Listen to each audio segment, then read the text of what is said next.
Hello, everybody. Welcome back to another episode of the Two Abdullahs show. And we have Epileptic Prophet Part 3 today. If you haven't watched parts 1 and 2, do watch. Today is going to be a special episode where we're featuring going over the heaviest symptoms of Muhammad's epilepsy. And also, we're going to be refuting Farid and his cousin, Dr. Muhammad al Khaja, in great detail. But this is one you definitely don't want to miss out. Before we start, I'm going to ask Samir if you have any questions or any words to say. All right. No, I'm excited. This is going to be good. It's going to be really good. Part 3. And if you haven't noticed, I'm now trying to upload clips. So if the best parts, we're going to post them separately as well. But do check out the full version. If you want to check out the podcast and you don't want to be sitting on your computer, get it on the Friendly Ex-Muslim podcast. You can get all the audio. If you want to see the slides, which are very helpful, then definitely you want to watch it on YouTube. But other than that, I think we can get started. I will share the slides on the screen. Perfect. So just a quick reminder of what we have been through already in parts 1 and 2. In parts 1, we did a brief introduction to epilepsy, what it is, a brief overview of the symptoms, and then we went over Muhammad's early life, Muhammad's mom, genetics, and perinatal factors. And part 2, we went over some ringing bells, some of the symptoms, his psychosis, the first revelation, and what kind of issues like his suicidal tendencies. Now, we are going to start off at the convulsions of Muhammad, where we left off. We're going to redo this section. I added a bunch of things from the feedback I got last time. And this is where we start off at. And we're going to go to the next slide, slide number 94. We're going to have Dr. Abbas Sadrian just quickly explain us what seizures are in very simplistic terms. And then we're going to jump right into the thick end of things.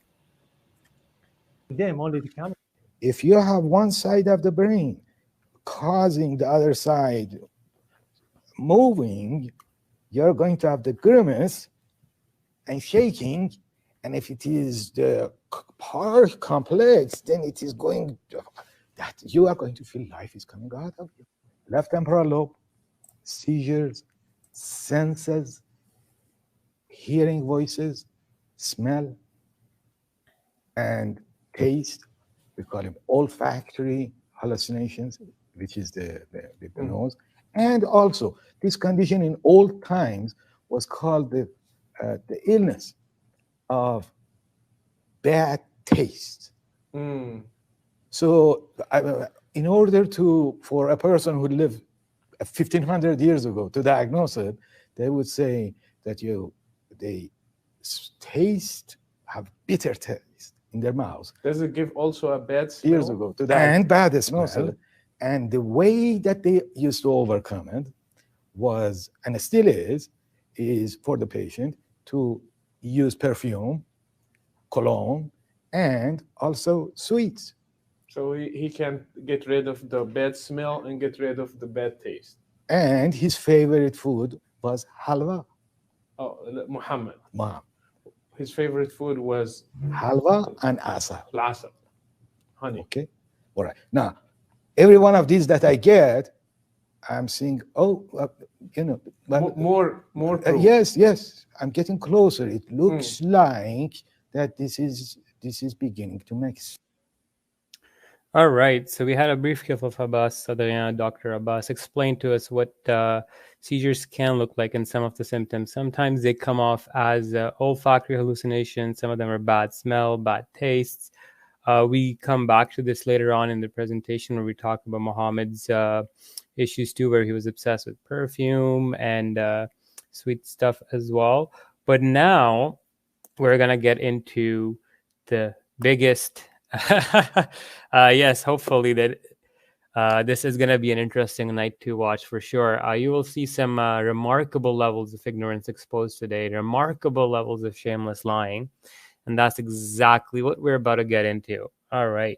So the next slide up here is like last time we saw is slide number 95, and it talks about the word, pardon my pronunciation, I might make some minor mistakes in the Arabic. It's Boraha, or which translates to, if you look on the left side from Lane's Lexicon, it's a classic Arabic dictionary, and it says a paroxysm used in this sense by modern physicians.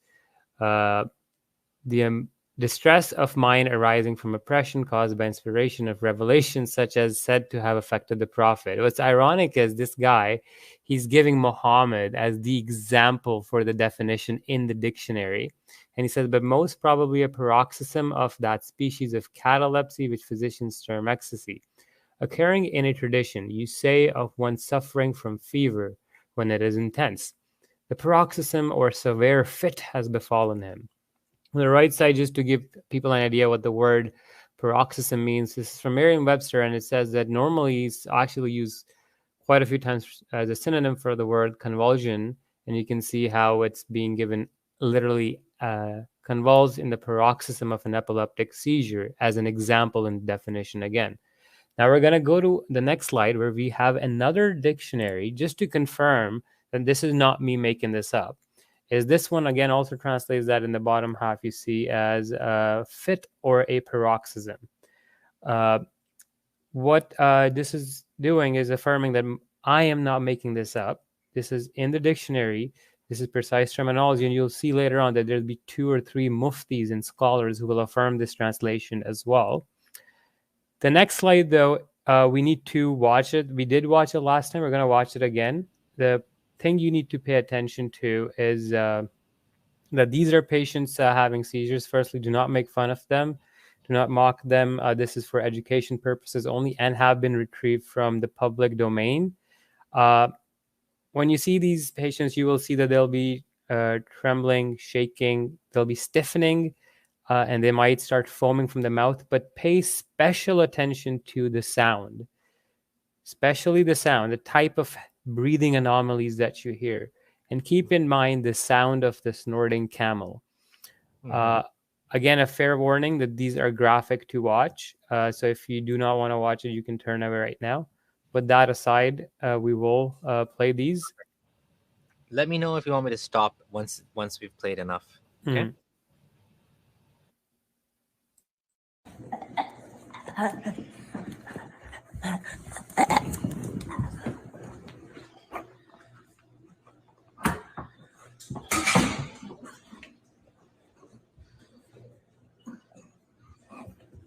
Sweetie, can you grab a pillow for me?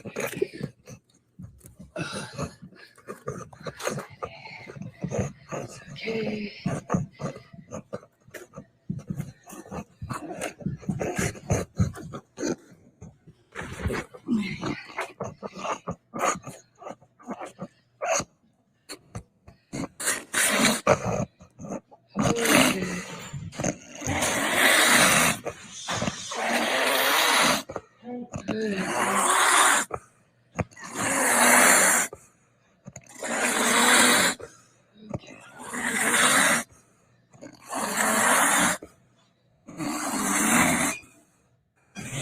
Okay, sweetie. Okay. So you can pause this video now. We get the point that the seizure resulted in a lot of breathing anomalies, shaking, followed by great distress in breathing. In fact, she's actually snorting, which sounds very similar to the sound of a camel snorting as reported in one of the hadith. The second one is again the similar thing. This video will also see that notice also the salivation that's happening as well from the mouth. Remember this, so this will come up again today in explicit detail with Muhammad. With that aside, let's just watch the second video briefly, and then we will get into it.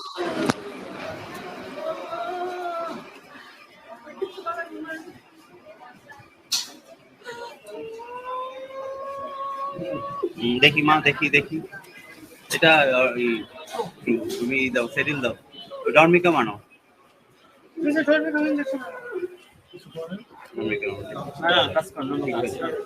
কিছু করতে যাবে না কিছু করতে যাবে না এই যে এই সময়গুলো কিচ্ছু মুখে দিবেন না কোনো চামচ দিবেন না ওগুলা দিলে ওর সুবিধার থেকে অসুবিধা একটা তো টাইম কম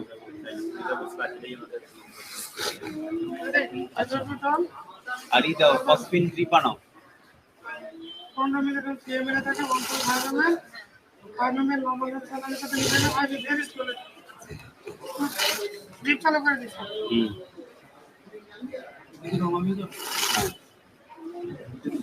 বুঝছেন? কিন্তু এই সময় ওকে ধরবেনই না। All right, we can stop this video now. And again, just to show you the point that we noticed that there are, again, breathing anomalies. And before that, we saw convulsions and then the foaming and frothing happening. Now, why am I showing this? Is just for you guys to understand that the explicit narrations that we're about to see Muhammad are exactly this. So something you have to go off on or visualize off on how Muhammad might be trembling or what a seizure looks like. Another thing is it puts you somewhat in the perspective or shoes of the Sahaba or the companions, is when they did see all of these states of Muhammad occurring, they would obviously be like, okay, that's weird. And how they would describe this, what kind of wordings they would use, right? Keeping this in mind, we're going to go to the next slide. Now, the fundamental problem with Farid and his cousin is they actually think that these narrations about Muhammad having these seizures where Muhammad was trembling and convulsing don't exist at all, right?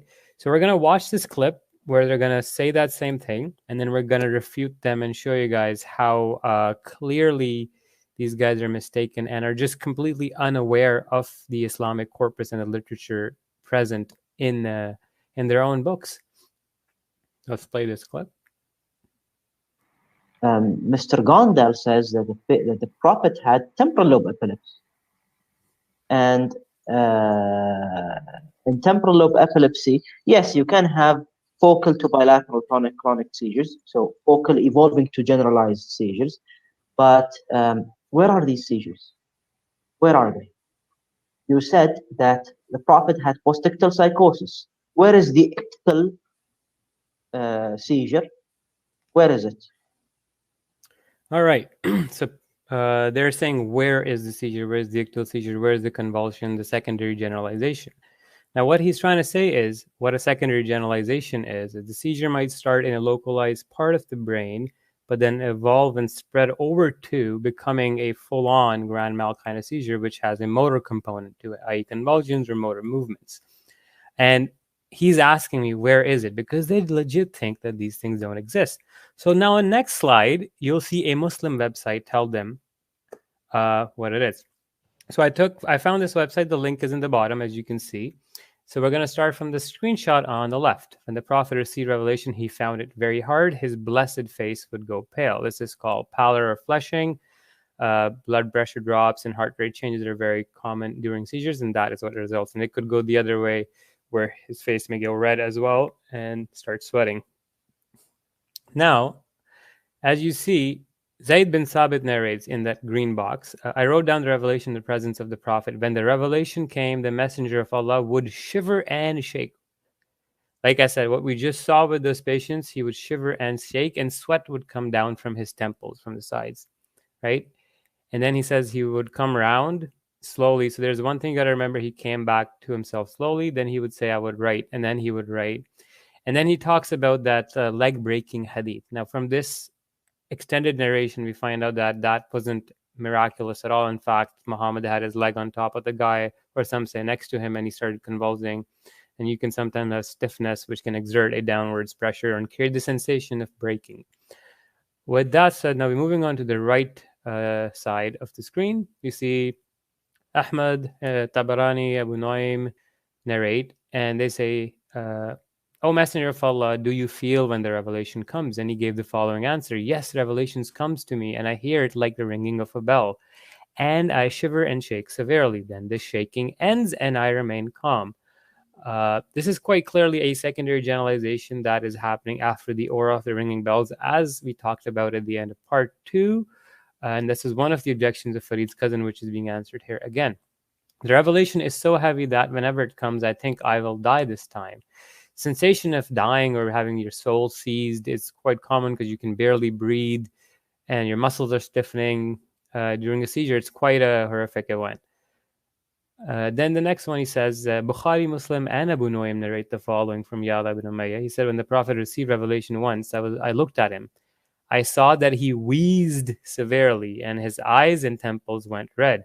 That is quite explicitly similar with the wheezing, the breathing problems we see. It pops up again. Again, this is not my word. This is not my translation. This is straight up from a Muslim website. If you want, you can open it. The link is in the description. Now, what we will do is we're going to go to the next slide, and we're going to see what we have in store next. We have...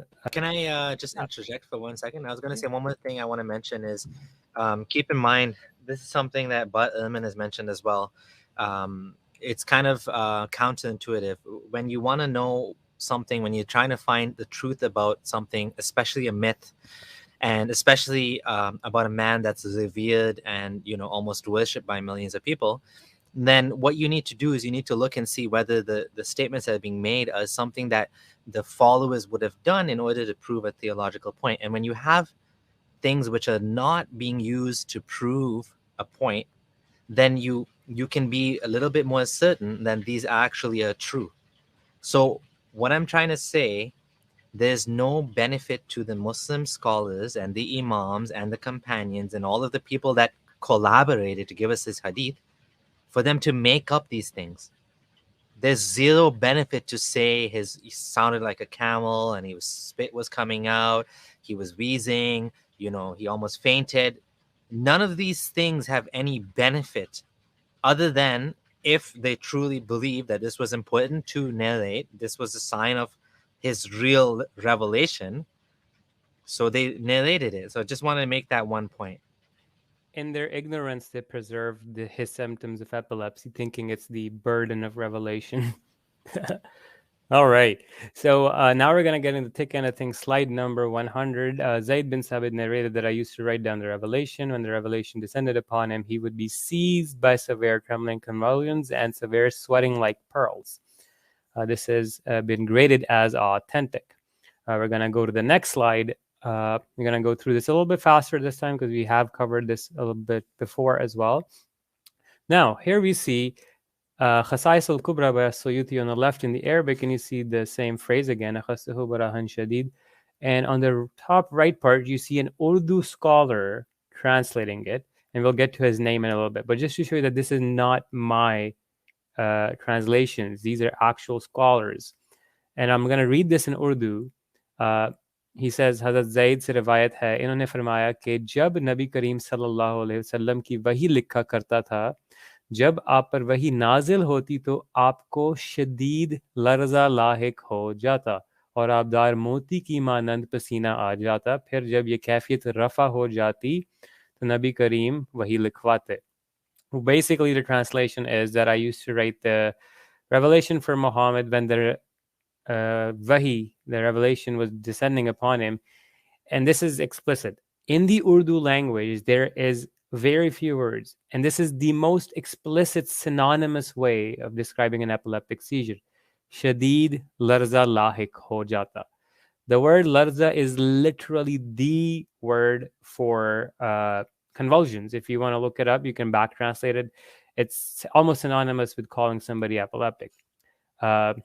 On the bottom right, I have shown the full version of it in Sahih Bukhari, just so you know that this actually has a longer version, which shows that the tie breaking is nothing anomalous or miraculous.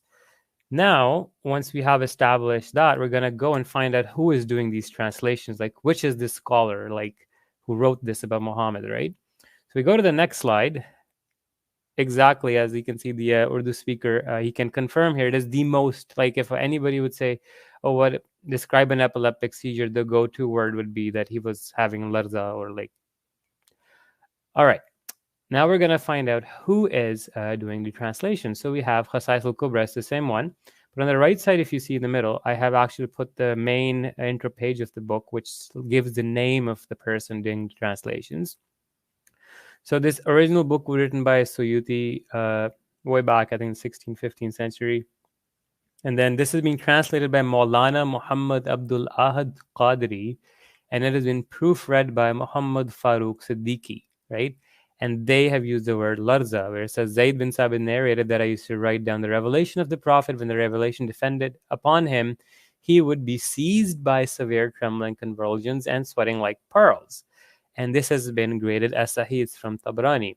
Now we're going to go to the next slide. And I'm going to now converge two independent scholars who exist completely independent of each other, translating Suyuti's Khasais al-Kubra about, I think, 15, 16 years apart. And they both translate that same word as larza, as convulsions. How could two muftis or these scholars converge on the same translation? I'm definitely not making this translation up. Muhammad, in fact, did have these convulsions. So you see here on the left side, the name of the translator, Hazrat Al-Haj Mufti Sayyid Ghulam Moinuddin Naimi Rahmatullah alayh. And then Nazrasani Jald Awwal, Hazrat Allama Shams Barelvi Rahmatullah alayh. And the proofreading in Urdu is done by Hafiz Ahmad Raza Attari Damat Barakatuhum al-Aliyah. And the CRB Ibarat and anyway, you get the point that these are the scholars that were involved in the production of this composition, and they translated it as Muhammad having straight up violent convulsions, trembling when he got the revelations. As you can see, we keep going. Next up, we have another reference, slide number 104 from Burhan al-Quran, Fits of Revelation. Here it says the hadith of Muslim conveys the state that the Prophet endured during the coming down of revelation, and it is called the intense distress, pangs of revelation, i.e. paroxysm, which is the same words being used again here that we just looked at. Now we're going to go to the next slide and see if it gets any better. All right, Itqan fi Ulum al-Quran, Suyuti's famous work. It has been related in some narrations that he fainted, and that is conveyed during the state when he was experiencing the coming down of revelation. It is called the intense distress pangs of revelation, the same word again. Let's go next. And now we have Muajjam al-Awsat. And here we have it from Tabrani's book, and this has been graded as Sahih. In fact, the whole chain is in front of you if you want to look at it. Same hadith, Idha Nazar alayhi, he talks about Zayd bin Sabit narrated when the revelation descended upon him, he would be taken by severe convulsions and sweating like pearls. I'm going to go to the next one. Another scholar, we have Nubuwwat Muhammad fi al-Quran. He talks about feverish trembling. Zayd bin Sabit said he would be seized by severe trembling and convulsions, but in the bracket, this guy adds the word hama, or hama, I think, and which means fever. So another thing to remember is that when these people are living in the 7th century, a lot of the times when they say high fever or a sudden attack of fever, what they're describing is a febrile seizure or a convulsive kind of shivering state, because when you get a high fever, you have chills and you start shaking and shivering. And then you also sometimes break out into suds. So that's what these people are describing, as well as a synonym or a parallel description to go along with just the violent convulsions, this feverish state or severe fever gripping him. Next up, we go to the next slide. And we have, again, this is another book, and it says the same narration. He was seized by trembling and severe sweating like pearls. And at the bottom in the footnotes, it says that this was feverish trembling, and it was hard, I believe. Now, we're going to go to the next slide. This is Behar al-Anwar Majlisi. It's a Shia scholar, and he talks about Burha al-Wahi. And he then says, his face would turn ashen, and he said, Al-Barha means intensity, and from it comes the hadith, intense paroxysm seized him, meaning anguish due to the weight of revelation. Now, in the bottom, if you notice, he says that the prophets also themselves sometimes would get confused as to who is talking to them. Is it a genie? Is it Satan? Or is it an angel? This is not even new, because we had the satanic verses incident with Muhammad, and also that in Surah Hajj, Surah 22, verse 52, Allah admits that Satan can inject his words into the delivery system of Allah, i.e. Angel Gabriel. Going up to the next slide, we have our good old friend Sira ibn Kathir coming in, and he talks about feverish trembling. Now, as you see, he says, because of these burdens, he would be gripped by a feverish condition and have a high temperature. That is, he would breathe hard and sweat profusely. Then it says, That is why when revelation came to him, his face would turn red and he would breathe heavily and fast like a young camel, while his forehead would stream with perspiration on an extremely cold day. And then he goes on later on to say that there was trembling of his veins between the shoulder and the necks. Now, point I'm getting to is these guys are describing what clearly seems like a feverish, convulsive state that would suddenly seize him. And now I'm just going to remind you, play that video you saw of the seizure back in your head. Think about it, connect the dots and see if what Muhammad was having, was it Allah actually sending revelation, or like our friend Ali Rizvi said in the last part, why would Allah kick him in the nuts every time, when he's sending him a revelation? Why can't he just give him an ecstatic seizure, a seizure that makes him feel nice? Because people do get those, right? So I'm going to take a little bit of a pause here, and we're going to take a few questions just to see how the audiences do. Any questions? Yep. All right. You can hear me, yeah? Okay, Yes. so Sir Michael Ashraf says, a Syrian imam turned deist also made a series about this issue on YouTube. He's called Siraj Hayani, and he's amazing. I believe I did watch his series. He has like 2 videos, and I do take a couple of snippets from his videos and incorporate it here as well. Nice. Yeah, a couple more comments and we'll continue. Desi Neo said, I didn't know there was so many references to his state during the episodes. It's too many. It's actually so many. And then it's not just the Sunni, it's the Shia Hadith, and they're both corpus converging on these details. And it becomes pretty clear as day that there's no running out of it. There's Sahih Hadith, like we saw, that have affirmed this. There's Shia Hadith. There's some weak Hadith that are affirmed by the other Sahih Hadith. There's numerous chains going around. So what we're seeing is it's quite well known that Muhammad would be going through this. And now it starts making sense why there's 12 verses or 10 verses in the Quran explicitly talking about Muhammad being jinn possessed or crazy or being accused by the people, because like we're finding out now, they were seeing all of this and they hit the nail on the head when they said, okay, something's wrong with this guy. He's not normal. That brings in well into the next comment. Is it strange that while hearing this, I'm starting to sympathize with the Quraysh who tried to oppose Muhammad? They probably saw he was crazy and how dangerous he was. Exactly. And at first they kind of left him alone. They were like, do what your thing is. But then after a while, like they're... And if you actually read some of the earlier things written in Sirah bin Kathir, it's like he says that Muhammad was so weird. He would follow people into their own houses while speeching them about God. Or when they were at the fair, the Meccan fair, Muhammad, this is even before Prophet, like he was just a bizarre person like that. So no, they noticed his, in fact, if you notice, how many of his uncles didn't accept Islam? A couple of them did, 3 of them didn't, his sister didn't. So a lot of the close people that knew him were kind of skeptical of him as well. Not all, but again. Yeah. Right. And then many of them that converted, they converted because of like feeling angry that look at Hamza, like the story of how he converted. Someone was insulting Muhammad. I forget who it was, Abu Sufyan or someone, I forget. And he went and he bashed him on the head with his bow because he was like, how dare you insult Muhammad? I'm Muslim too now. You're gonna insult my nephew? Yeah, I'm gonna join his tribe, right? His religion. Couple more comments and we can continue. Yeah. Adnan Hafiz says, what if these hadiths are faked to make him look bad? So we actually touched upon this in the first part. There's a slide dedicated to it. And there's a few questions asked. Firstly, theologically, what's the point of manufacturing these details in such gory with such gore and such vivid, excruciating details to make Muhammad seem more and more like epileptic? Secondly, the thing is, some of the details that come out in these hadith are so precise. In fact, on their own merit, they could be a miracle, given that the people had no clue how they would appear if you were manufacturing a case about an epileptic in our era, i.e., these people would have no way to manufacture the way the details appear. The details are being confirmed by modern science now, So what it makes sense to me is that they actually saw it and just reported what they saw, and now we're finding out, okay, this is what it lays out in. So there's that back projection where we can kind of confirm it with convergence with medical science.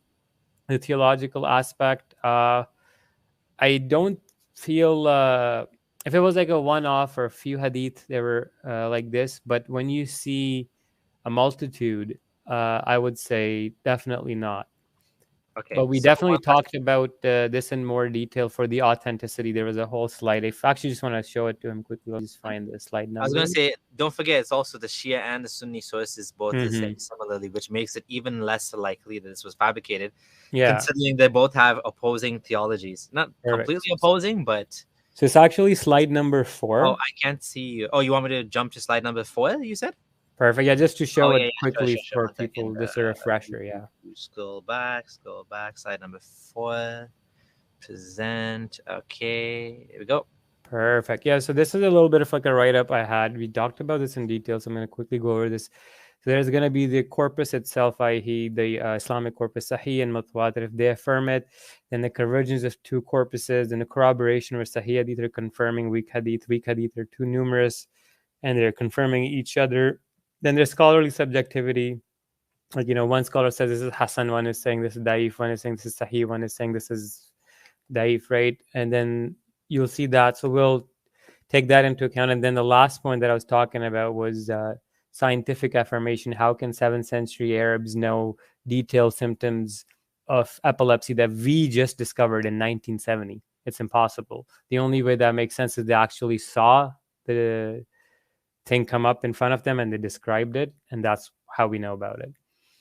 But that was just a quick refresher on this. Now we're going to go back. I think we were at slide number 110. One last comment. Yeah. Sure. I asked my mom about these hadith, and she has a master's in Islamic education from Pakistan. She told me these hadiths are taught under the guise of Prophet Muhammad being fearful of revelations. I think he means not under the guise, but under the context of, right? Or with the context of. Mm-hmm.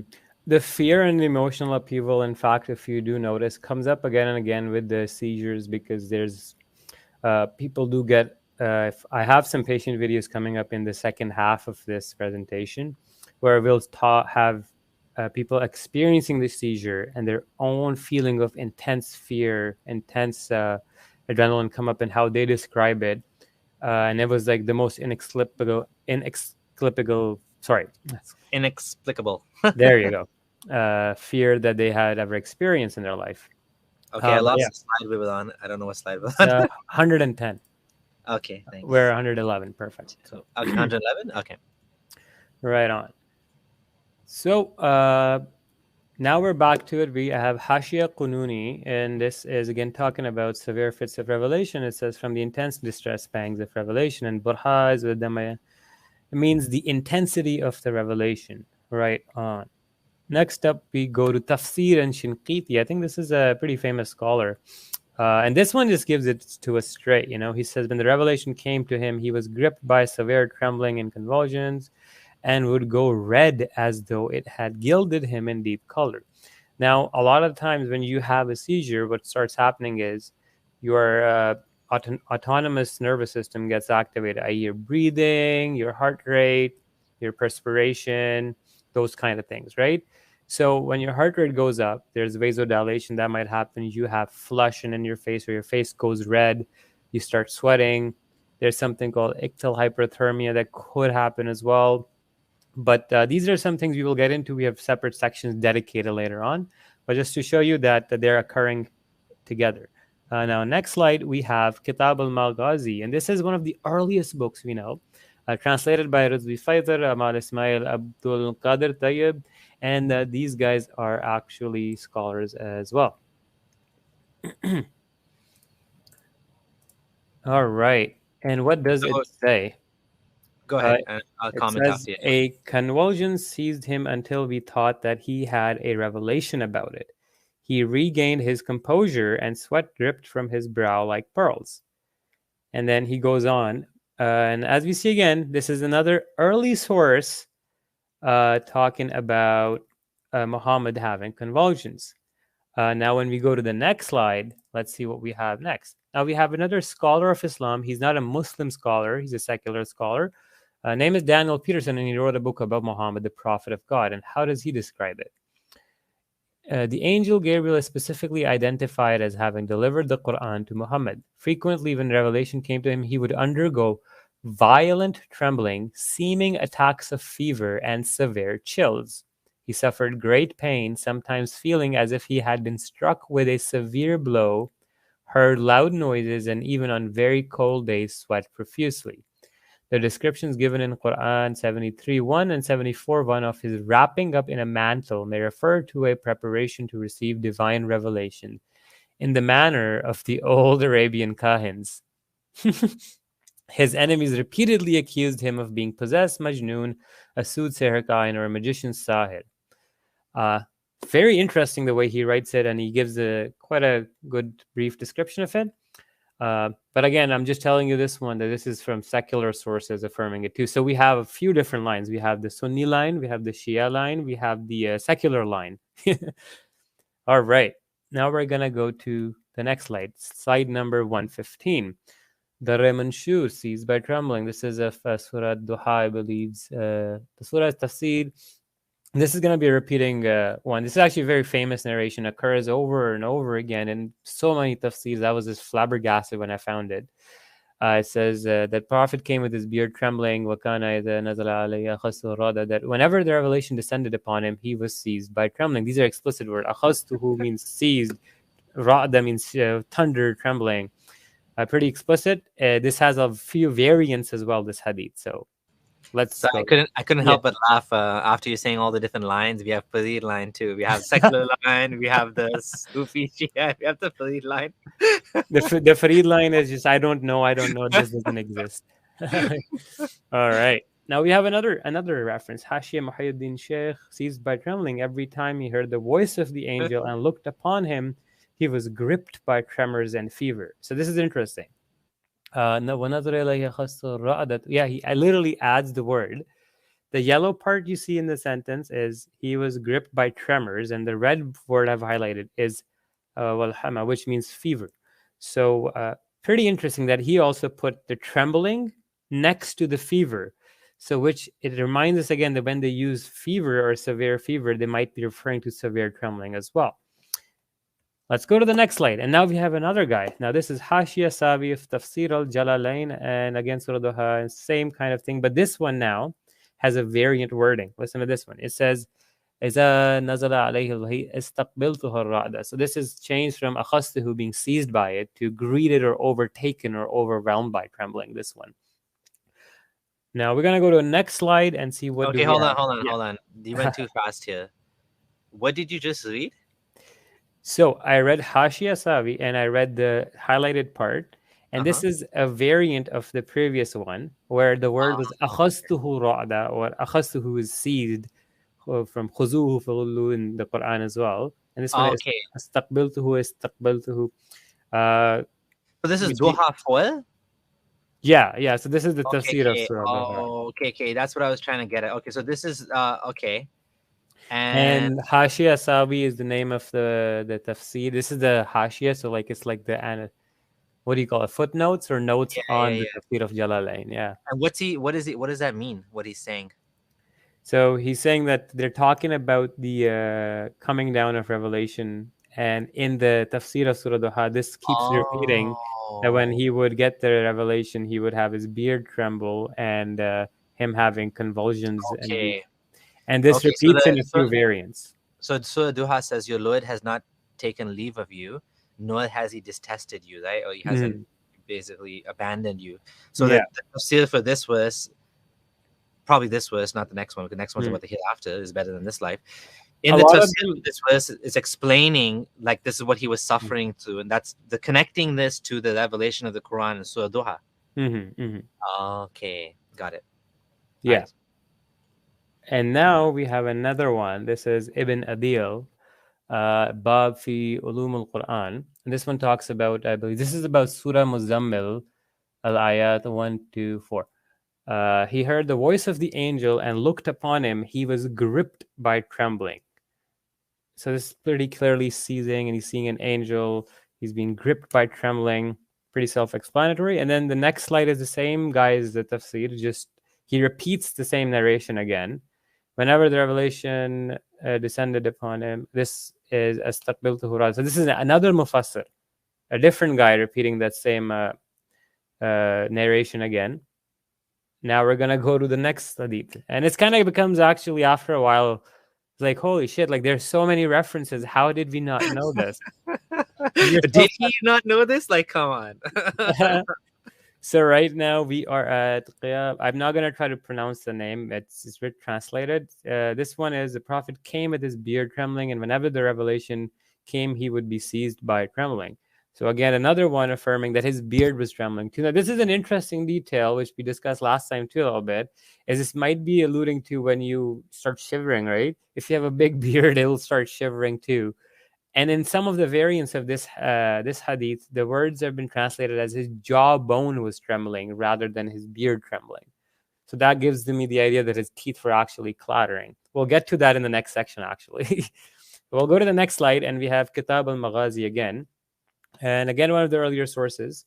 When the revelation came down upon him, it was extremely distressing for him. And we knew that about him. So the people knew that when he gets revelation, like, he's a little bit messed up. So he would turn away, withdraw behind us, he said, then he would cover his head with the thobe, and that would continue to be intensely distressing for him until we knew that it had descended upon him. But this is a very interesting one where the Prophet's covering his own face. But what we need to take away from this is the intensity, and then that he hides it, and he doesn't want to be seen. It's as if it's an embarrassing experience for him. And it's just weird. Allah could have made it so much better, like a blissful, happy experience. Like we see a lot of the cult leaders, these days. They do come up with these revelations, but they come up with these joyful scenarios and whatnot. So this also actually... Is this saying after he got the seizures, he would... Because how is the timing of that? Like when he's getting, because he didn't know in advance it was going to happen, right? Unless the ringing bells was a sign that it was going to happen. Did he know it was going to happen in advance? So people do get auras, and in fact, some of the people will know that a seizure is coming. But what here it says that when he would start having a seizure, or if he would feel he might have a seizure, he would seclude himself. He said, then he would cover his head with a thobe, and that would continue to be intensely distressing for him. So what it seems like, and from the other hadith, when you will get to the snorting hadith, where they would throw a sheet over his face to hide his face while he was snorting like a camel, is probably a converging detail here. That is, he would cover it, and then his condition would deteriorate further. And that would continue to be intensely distressing for him. So his face was being covered either by himself or by somebody else to save him from being seen, as we will see in the later hadith. Damn, I can just imagine like the sight of this guy like shaking and trying to cover him up, and it's almost like it's almost comical. But anyways, I'm not gonna laugh at this. All right, now we're gonna go to the next one. This is a Christian source. So actually, we have 4 lines now. We have a Christian scholar from the 1800s. He's a Christian scholar of Islam, and he lived in India, I believe.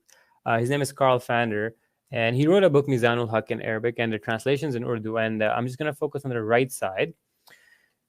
So when the Quran was, before the descent of the Quran, Muhammad was afflicted of the evil eye. And that after the descent of the Quran, he still had this disease, that he would become unconscious for a time, that he would tremble, his eyes being closed and his mouth foaming, and that he would bellow like a young camel.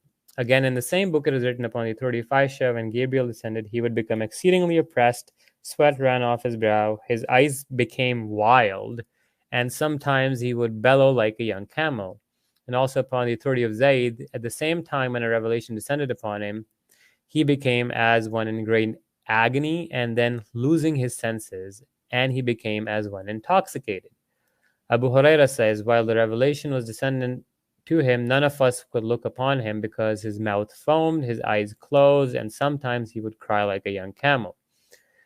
And on the left side, if anybody wants to, there's detailed, you can see the yellow parts, relevant parts are highlighted in the Arabic as well. All right. This is a Christian source, but what I'm trying to affirm here is there's a lot of people who have found these narrations in history as well, and have highlighted them. Like I said, this guy wrote this book a couple of 100 years ago, and he was writing about this.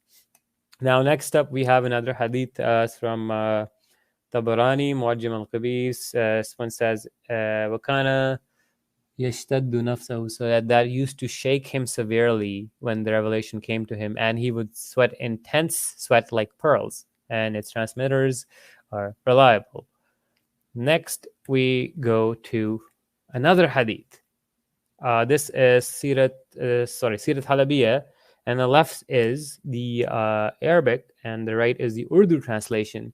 So what's happening is like you can use the Urdu translation to kind of affirm a secondary way of solidifying what the word actually means. On the left side, it says that, and whenever revelation descended upon him, he was greeted, overtaken by trembling. And in a narration, it says he showed signs of restlessness. His face color would change, his eyes would close, and he would breathe deeply like a camel. Right. So now I'm just going to read the Urdu translation. Muslim Sharif में हज़रत अबू हुरैरा से रिवायत है कि जब रसूलुल्लाह पर वही नाजिल होती तो हम में से कोई इस वक्त आपकी तरफ नज़र भर कर नहीं देख पाता था जबकि वही का सिलसिला रहता था. So none of us could dare look at Muhammad when he was being inspired, because it was just such a weird incident. एक रिवायत में लफ्ज़ है कि जब आप पर वही नाजिल होती तो आपके जिस्म पर लर्ज़ा तारी हो जाता था. This is a third scholar in Urdu who has affirmed the word larza, which is the most explicit way of saying somebody was having convulsions. And that's the translation of the highlighted bit. And then he goes on that ek aur riwayat mein aap par bechani, and it's basically the continuation of the translation. With that aside, we're going to go to 125, slide number 125. Sorry? When you were researching this and you were finding scholar upon scholar upon scholar, like, what did you feel? What were you thinking when you were like, wow, this is incredible. Like, how is it that there's so much? What were you feeling? What was going on through your head? It was a lot. Like, I was like, holy shit. So when I went in there, doing these things, it took about, it's hard to be in this guy's head for once. But doing this, like cross-referencing, looking up the Arabic words and going on Google Books and finding the Google Books and going on archive, or then finding the book and then cross-referencing it just to confirm the translation back with the Urdu scholar, then finding another Urdu scholar, trying to go look the word up in the dictionary. It was quite a lot, but I was surprised myself. I did not expect to find this much. Like, I was blown away myself. I was like, okay, you know what? Like, he'd be epileptic. We'd find a few write-ups about this stuff. But when I got into it, I'm like, holy shit, this is a gold mine. Like, what the hell? And when I was putting all of these 400, 415, 20 slides together, it was just, it became more and more clear to me that Muhammad is a very clear case of a neurological disorder rather than a prophet. And in fact, what happened was he was just misunderstood by the people of his time. And not just that, if he had occurred in, let's say, Rome, Egypt, or a little bit better parts, or Persian Empire, he would not have gotten to be a prophet, because they would have known that he's epileptic, because people around Arabia at the time knew a lot more than the Arabian people. So again, it's like he said, the overlap of symptoms and the accuracy and details are scary. It was, I'll say this, if somebody could say that, okay, if somebody had epilepsy as a historical figure, the best case you could ever find would be Muhammad's. I'm going to make this claim now. One of the most robust, most historically thorough cases of epilepsy, thanks to the Muslim people's zeal to preserve his life, is also Muhammad's case. Yeah. All right. Next slide. We were 124. Yeah, we'll go to slide number 125. We have Tafsir Fath al-Qadir by another famous scholar, Shawkani. He's very famous. He's also quite recent as well.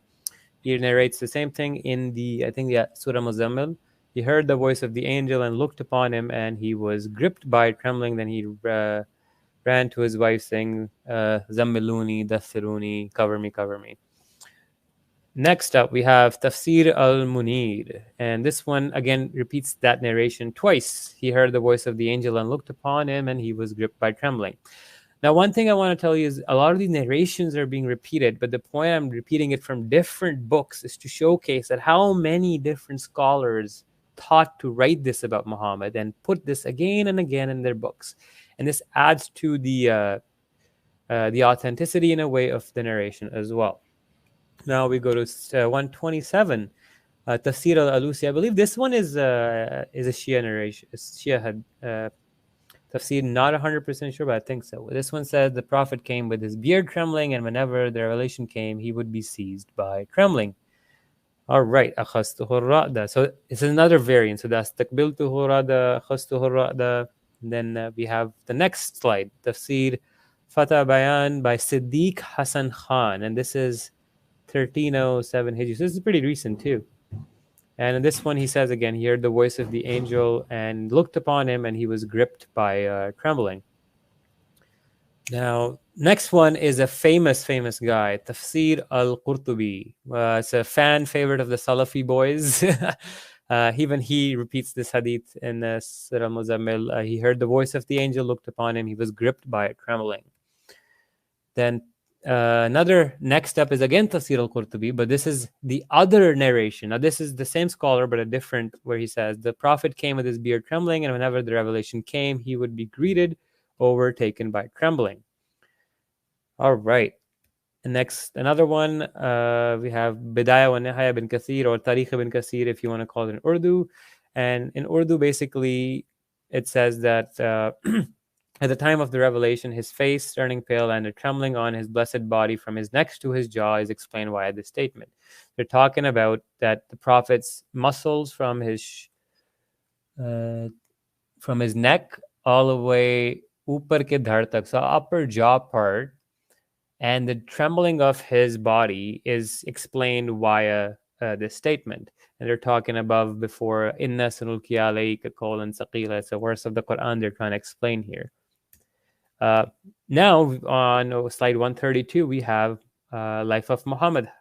This is written by Haikal, which is a very famous historian. He's pretty well known. He's Egyptian, I believe. And he just writes, pretty explicit. Muhammad had not moved from his spot when revelation came to him, accompanied by the usual convulsions. Like, this guy thinks every time Muhammad has convulsions, then it's okay. As for my parent, when the Prophet recovered from his convulsion, they looked pale enough to die before the gossip was proven true. And this is an interesting one, where twice it's being told to us that Muhammad's usual convulsions, it was like a normal thing for him to occur. Now we're going to go on the next slide. It's slide number 133. Do you feel like this is an example of one he was making up? Because this is an example where he needed he needed proof of innocence for his wife, right? Mm-hmm. Hey, Aisha, I got a surprise for you. Allah told me you're innocent. Actually, it's not for her. It's actually for the community. I mean, he doesn't care what she thinks. She, like, you know what I mean? She was a child compared to him. But to me, isn't this more like an example of him potentially making it up? It could be. And then another thing is that in times of severe distress, especially stressful situations for people like this that can't make sense of them, stress can trigger seizures, right? So that could be one explanation, because if you read the whole story, there's a lot of crying going on and whatnot. Now, I see another comment from my friend Adnan Hafiz. I just wanted to point out. I recall, Muhammad, yes, we covered this as well. So post-ictal psychosis and stuff, we do have dormant phases where people have bouts of no seizures, and then despite having no seizures and being normal for a few days, then suddenly they'll start being psychotic. And then there's different forms of seizure psychosis. There's interictal, bimodal, post-ictal. But yeah, that's fully actually very well explained. We have a slide. We talked about this as well at the beginning of part 2, if you want to go into a little bit more detail on that. But with that aside, we're going to go to slide 133, Sharh al-Nisai. So it's a footnote or tafsir of Nisai. Severe feverish condition. Aisha, may God be pleased with her, wanted by this to allude to his enormous suffering, distress, and anguish during the coming down of revelation. And that is because when revelation came to him, he used to experience hardship and became overwhelmed by anguish due to the weight of which was thrust upon him. He was afflicted like the one who is in a state of fever, just as it's related that during the revelation, he was gripped by intense perspiration, i.e. sweating. meaning strained breathing and sweat from the intensity and more of that which is called the sweat of fever. For that reason, his forehead would profusely exude perspiration. And the Muslim explanation for Muhammad going through all of these hard states is that Allah was testing his fortitude and perfect character and getting him ready for the prop. Just not, don't even try there. It's so foolish. All right. Now, the next slide, we're almost at the closing end of this section. It says overwhelmed by trembling. So this one, another variant I found. So there was astaqbiltuhu, akhastuhu. This one is with the ta in the middle. Astabattanhu arada. Pardon my Arabic, but this is on the right side. I believe it's Shia. I believe on the left might be as well. But that's actually Fath al-Bari, the left side. So Sunni reference. So what I'm trying to show you guys is that there's a third wording variant. Even though this has been criticized by some scholars as being weak, it has been narrated by so many different scholars with different variations in wording and is corroborated by Sahih Hadith, and Sunni and Shia both have narrated it. So we can definitely take this as it probably did in fact happen. With that aside, I wanted to show you another hadith, another one, 135. Next slide. And we talk about and this is just going to show you a little bit more subjectivity of the corpus itself than what I had to go through when I'm sifting through this, when I'm especially trying to merge the Shia side of the story too. So like we have two different narrations about the Surah Duha being revealed, but the tafsirs will predominantly favor one that is where he's trembling. But then Suyuti says that one is not the most sahih. But even if, despite that, if you look on the right side, we have Sahih Muslim's narration that is alarmingly similar to the one on the left side, where it says, when I swept beneath the couch, a dead puppy emerged. Then the Prophet came and his beard was trembling, as it always did when the revelation coming. For now God revealed to him the first verses of Surah Duha. On the right side, you see the Prophet was waiting for Gabriel and they found a puppy underneath his cot again. And then, so what I'm trying to show you guys is that not always, you'll get the full details of the Sahih Hadith in one go. You'll have to fetch for it sometime, and you have to find the corresponding section or corresponding half in, let's say, the Shia ones, and we will get to that later on quite a few times. But with this aside, I just wanted to show you this nuance, and we're going to conclude this section with one more from Islam Web, just to show you guys that this again is from Majma Zawaid, and this is the Yakhasu Barahan Shadida, the trembling one, the trembling hadith. Bottom right, it says Rawahu Tabrani fil Awsat wa Rajaluhu Mawthaqun, that this is in fact nearby Tabrani and this is in fact reliable. This concludes the convulsion section of Muhammad. And as we saw, that there's just so much evidence. There's so many scholars writing about him constantly trembling. All right. Do you want to take some comments before we continue? Perfect. So we're going to take some comments now, and then after that, we're getting into a new section with some more Farid drama coming up. So let's take some questions before we get into that. All right. So a couple of questions. So let's just go. I'm going to go back. Hold on. So there was an interesting. Okay. So first comment is a critical comment from, I think, a supporter. He's saying, I fail to see the significance of all these references. It's like one account that people keep referencing. So he's saying that there's like one or two primary accounts of this, and then everybody's referencing the same thing. Yeah, exactly. So there's actually a few different narrations, and you can see that they're going to repeat. But a lot of the times they'll have the same narration, but with different chains occurring as well. So it's not just one line coming up with the same word, just 2-3 different lines, right? And you'll see that when we went up there, the same hadith, in fact, one of the Sahih ones, is narrated from two different chains. One is weak, one is Sahih, but they have the same wording. So there's two chains, in fact, right? And you'll see this. But yeah, no, you're right. There's a lot of, there's few primary sources. So I just want to think there's the Maghazi one, the Khas Burha. You can say there's like 10 references that you could say are primary, and the rest are recurring ones.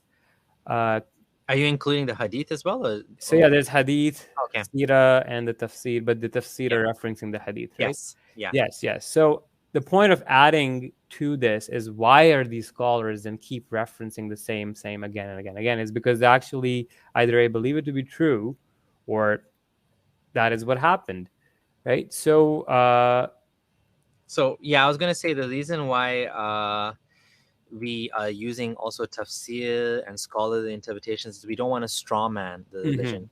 We don't want to make up something and say, hey, look, this is what we believe, and like nobody ever considered this. We're giving you such a strong case that it's not just this is what the hadith says, this is what the hadith says, this is what the tafsir says, which is tafsir of the Quran, this is what the scholars have interpreted this is what modern historians, this is what non-Muslim historians, we're trying this these are what neurologists are saying. We're giving you an airtight case, a case so powerful that nobody can say you're just reading things into the seerah, you're just reading between the lines a little bit too closely.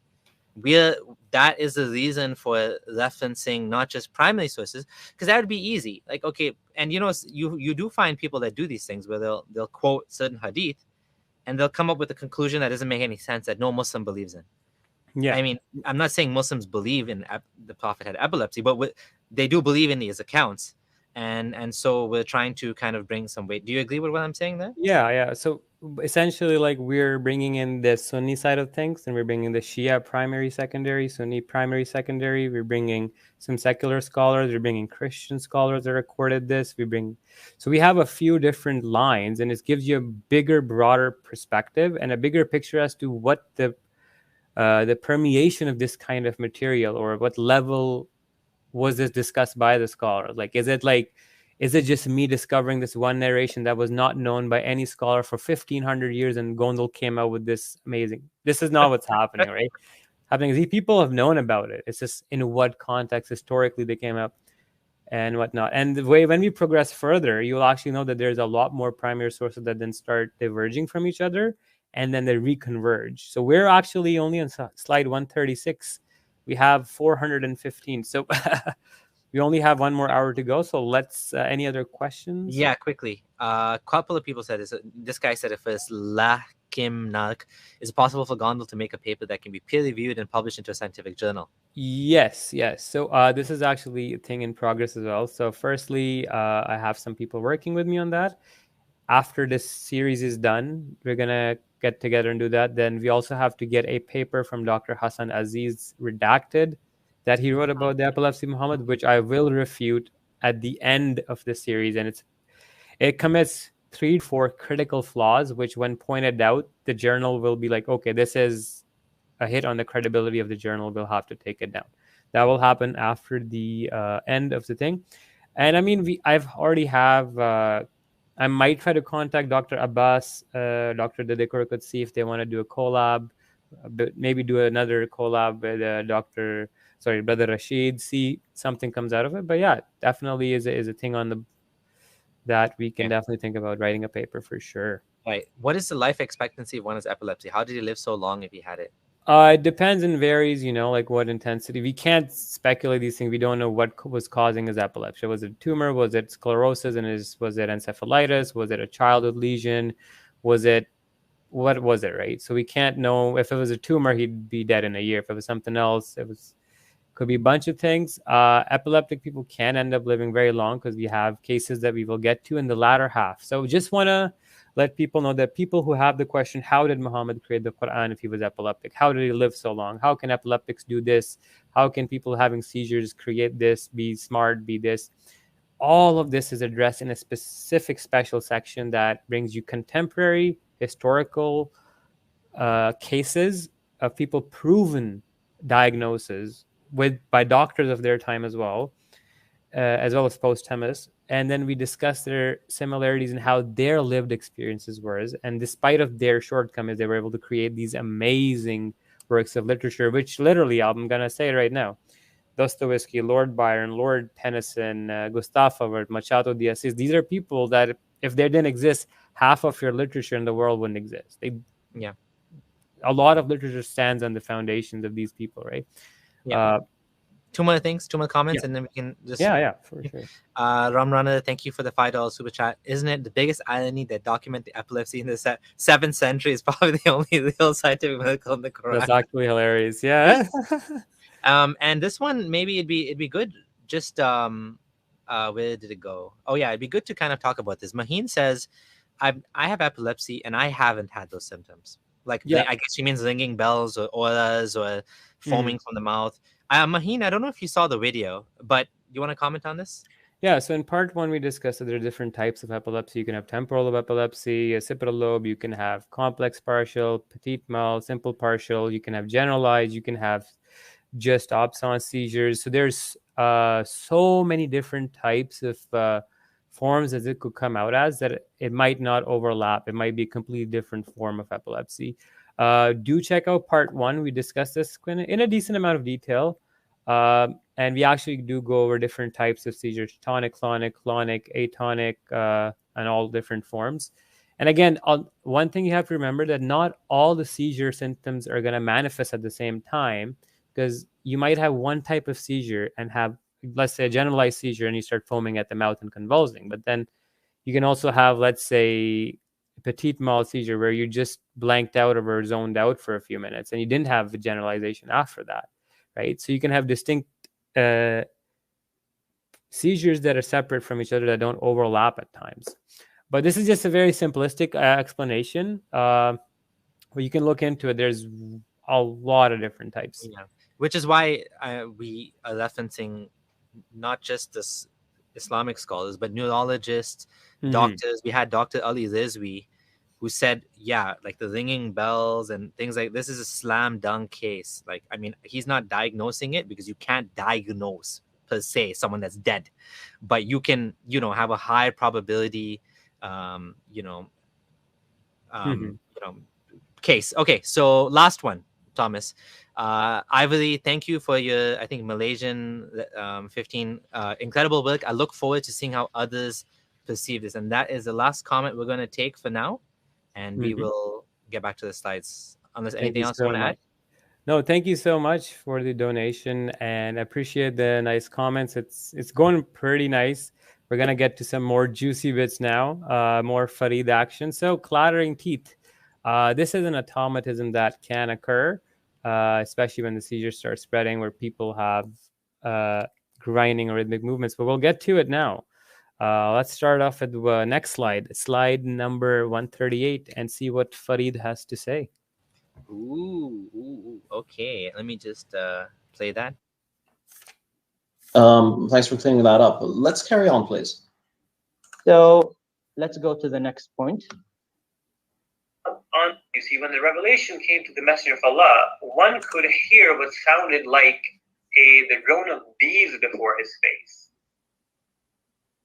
And to me, this sounds like his teeth were jittering. If you do this fast enough, and I think call the True Guidance Part 4, these are certain you see the Messenger of Allah receiving the revelation. Can you go back to that? It'll sound like a very wow, man.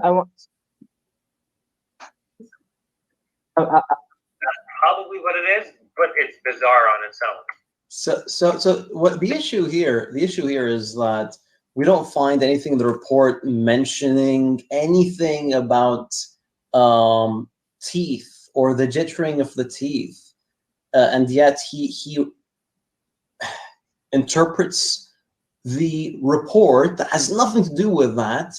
The report itself is supposed to suggest that this is a miraculous event. Umar is saying, whenever a revelation occurs, we can hear a sound coming from him, and it sounds like bees. So Gondal is turning that into a symptom for epilepsy. Is there more to say about this? Just that he's a liar. That's what he does the best. He lies. All right. So like you saw, they were saying that I'm a liar. I'm lying. That's what he does best. No, you interpreted it wrong. You translated it wrong. Now, what I'm going to point out to you guys is FARID and his cousin are so ignorant. They think that these hadith don't exist. Why did I say that? Because I knew the extra material that I didn't show at that time. Because, of course, I was limiting it to a 2-hour, 3-hour presentation. Now, let's switch to the next slide and find out who's a liar. So just to give people a little bit of history, that 2-hour, 3-hour presentation has now gone into a 9-hour So far, we're like at 6 hours, so we're not done yet. So now the guns are coming out, like dum dum. Oh yeah, the guns are coming up. So now that they've made fun of me for clattering teeth, who they should be making fun of is their own prophet. In Itqan, al-Quran, Suyuti's book, from Ibn Sa'd, from Aisha, who said that when the revelation descended upon the prophet, his head would twitch, start spinning, his color of his face would go pale or dust-colored, and his teeth would start clattering, and sweat flowed from his head like beads of pearls. His transmitters are reliable. This is an explicit admission where it says that his teeth were clattering, yet I'm the one who's the liar. Now let's go to the next slide. This is the same book, but a different... now on the left side, you see that the Urdu scholar has also translated this, and I'm going to read that out to you. And here he says, यानी जिस वक्त रसूलुल्लाह सल्लल्लाहु अलैहि वसल्लम पर वही उतरती थी तो आपका सर चकराने लगता और चेहरे की रंगत जर्द पड़ जाती, दांत कटकटाने लगते और इस कदर पसीना आ जाता कि उसके कतरे मोतियों की दानों की तरह टपकते. This guy, he says right here, दांत कटकटाने लगते. From Ibn Sa'd, from Aisha, his head would start, it's the same thing, but it's again, teeth would start clattering. Okay, so one's the Urdu, then right underneath it is the Arabic, just for those who are interested. Now let's go to the next slide. It just keeps getting worse for this guy. We have Musnad Aisha, this is written by another scholar as well. We're going to ignore the first one. We're going to go to the second one from Aisha, who said the revelation descended upon the prophet. His head would start twitch spinning, his face would go paler colored, and his teeth would start clattering. Now, what's funny is this scholar doesn't stop at just narrating. He then explains what it means. If you look at the bottom left, he said, and he would feel cold inside, meaning his teeth. That means he would clatter his teeth due to the cold. And then later on, he goes about a slumber. This is another scholar saying that his teeth are clattering, and he's explained it. Now we go further. We go to a Shia reference mostly. It's going to be the next slide. Thank you so much for the kind comment. We have Asbabul Nuzul by Wahidi. Here, I've just zoomed it in on the right side. And it says, the prophet came in with his jawbones trembling. Revelation came to me. He shivered. This is the one we've been mentioning from before. But again, we have more evidence of his jawbone trembling, not just his beard this time. We have another one from Tafsir al-Qurtubi. Next one we went over about the beard trembling, which alludes to that as well. And now we come to buzzing of the bees. Right, so this is the hadith which goes about when the revelation came to Muhammad, one could hear what sounded like the drone of bees before his face. So what was creating that sound? There's two options here, okay? A, it could be the clattering of his teeth, as we now know that his teeth did in fact clatter, which is just embarrassing. I mean, yeah, when revelation comes to me, my teeth start clattering. Another thing is that bruxism or teeth grinding. Now, if we go to the next, what I at least try to do is I don't talk out of my ass. I try to bring a reference for each and everything. So if we go to the next slide, I bring a reference was the buzzing sound rhythmic humming? And if you want to read the whole thing, I'm just going to read the conclusion. These findings suggest that the occurrence of humming during epileptic seizures of the temporal lobe is associated, and this does happen. And just let me see.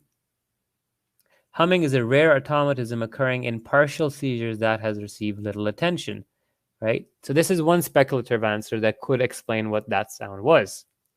Now another one, and the next time, so this is humming, then the next one will be teeth grinding, slide 146. On the left side, we just quickly mentioned seizures, what you should know. And they said that during a seizure, you might jerk or shake, you might repeat movements like smacking your lips or grinding your teeth. And the right side, I think it's Spanish, but they do have it translated. The absence. We describe a patient suffering from drug-resistant temporal lobe epilepsy whose seizures displayed bruxism as the constant and main clinical feature, i.e., this kind of sound, rhythmic teeth grinding, something like that. Right. So this concludes the section on the teeth clattering. Now, again, I'm pretty sure, as you can tell, the liar on this side is, again, clearly it's not liar, it's actually ignorance. These guys don't know the depth of the argument. Farid doesn't know that, his cousin doesn't know that, or either they know that and they just purposefully hide it. But as you can see, they will keep making ad hominems and just blatantly saying things don't exist when they do. Any other questions before we get into another interesting section? I just want to highlight this chat. That's probably how Mo lost his front teeth and not in the battle. He was clattering too much. Oh my God. That was funny. But yeah, no, I think we should continue.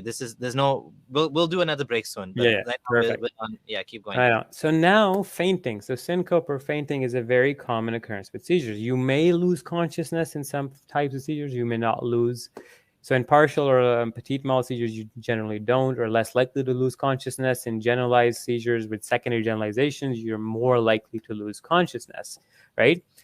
But what I'm going to tell you is Muhammad had not fainted just once, not twice. He had a fainting problem. Like, he would faint a lot.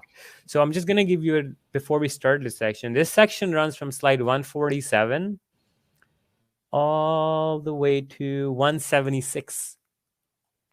So we're going to go through just him fainting.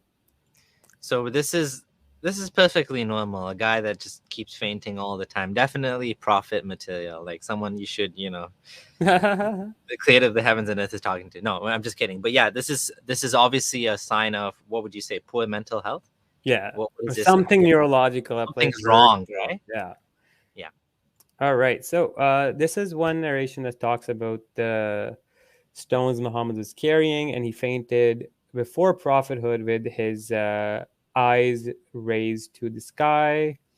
And we discussed this in much more detail in the first part, where the angel had actually slapped Muhammad across the face, and then his cousin or his uncle thought that Muhammad had gone insane. That's an instance of fainting. Now, next up, we're going to go to 149 slide. In Ibn Asaq, we are told, I just zoomed it out on the right side, that Muhammad would faint, and he fainted twice when he went to this wedding. And as soon as he heard music, Allah smote his ears. Let's see. I never gave a thought to what people of the pagan era used to do, but twice. God came between me and my desires. I go and spend the night in Mecca as other young men do. I went off with that intent, and when I came into the first house in Mecca, I heard the sound of tambourines and flutes, and was told that a marriage had just taken place. I sat down to look at them, and God smote my ear, and I fell asleep until I was woken by the sun. This happened twice. In part one, we discussed in detail, and Dr. Dede Kurkut highlighted this could be a form of an epileptic attack. Now, next up, we have another one. We have slide number 150. We have Ibn Qayyim, and in his Tafsir of Mawzatain, he mentions this. They say, the scholars, that the magic that afflicted him was a temporary illness which God cured him of. There's no shortcoming in that, and no defect in any way. For illness is permitted for the prophets as well as fainting. For he, peace be upon him, fainted in his illness, and he fell when his feet was dislocated and his leg was grazed. And this was the one where he was afflicted with magic, where he had memory problems and all sorts of other problems. And he was also losing control of his limbs. We will get into a whole section for that, but just right now, that he would faint during his magic spell, right? That's what they're describing. Now, 151, this is where it gets interesting. In Tafsir al-Jalalain, next slide, we see وَهُوَ بِالْأُفُقِ الْأَعْلَى. I think this is a verse from Surah Najm. And here we say that when the Prophet had been at Mount Hira, where Gabriel had obscured the entire horizon to the west, the Prophet fell down swooning after he had asked Gabriel to show himself. So Muhammad asked Gabriel, hey, buddy, can I see you? And then Gabriel's like, hey, and Muhammad fell down swooning. So he fainted when he saw the angel.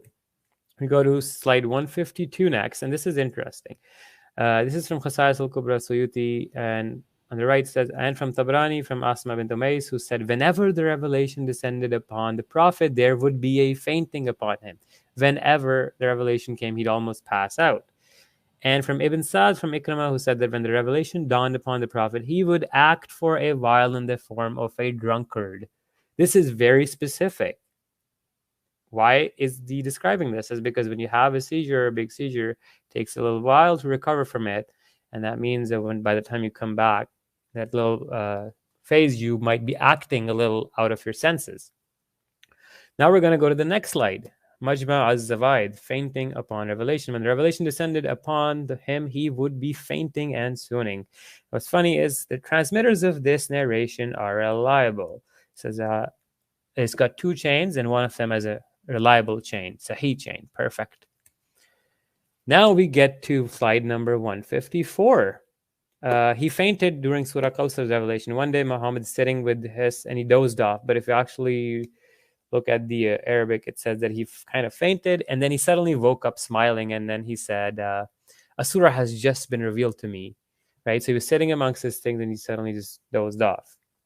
Bizarre. 155. Now, this was multiple faintings in a single day.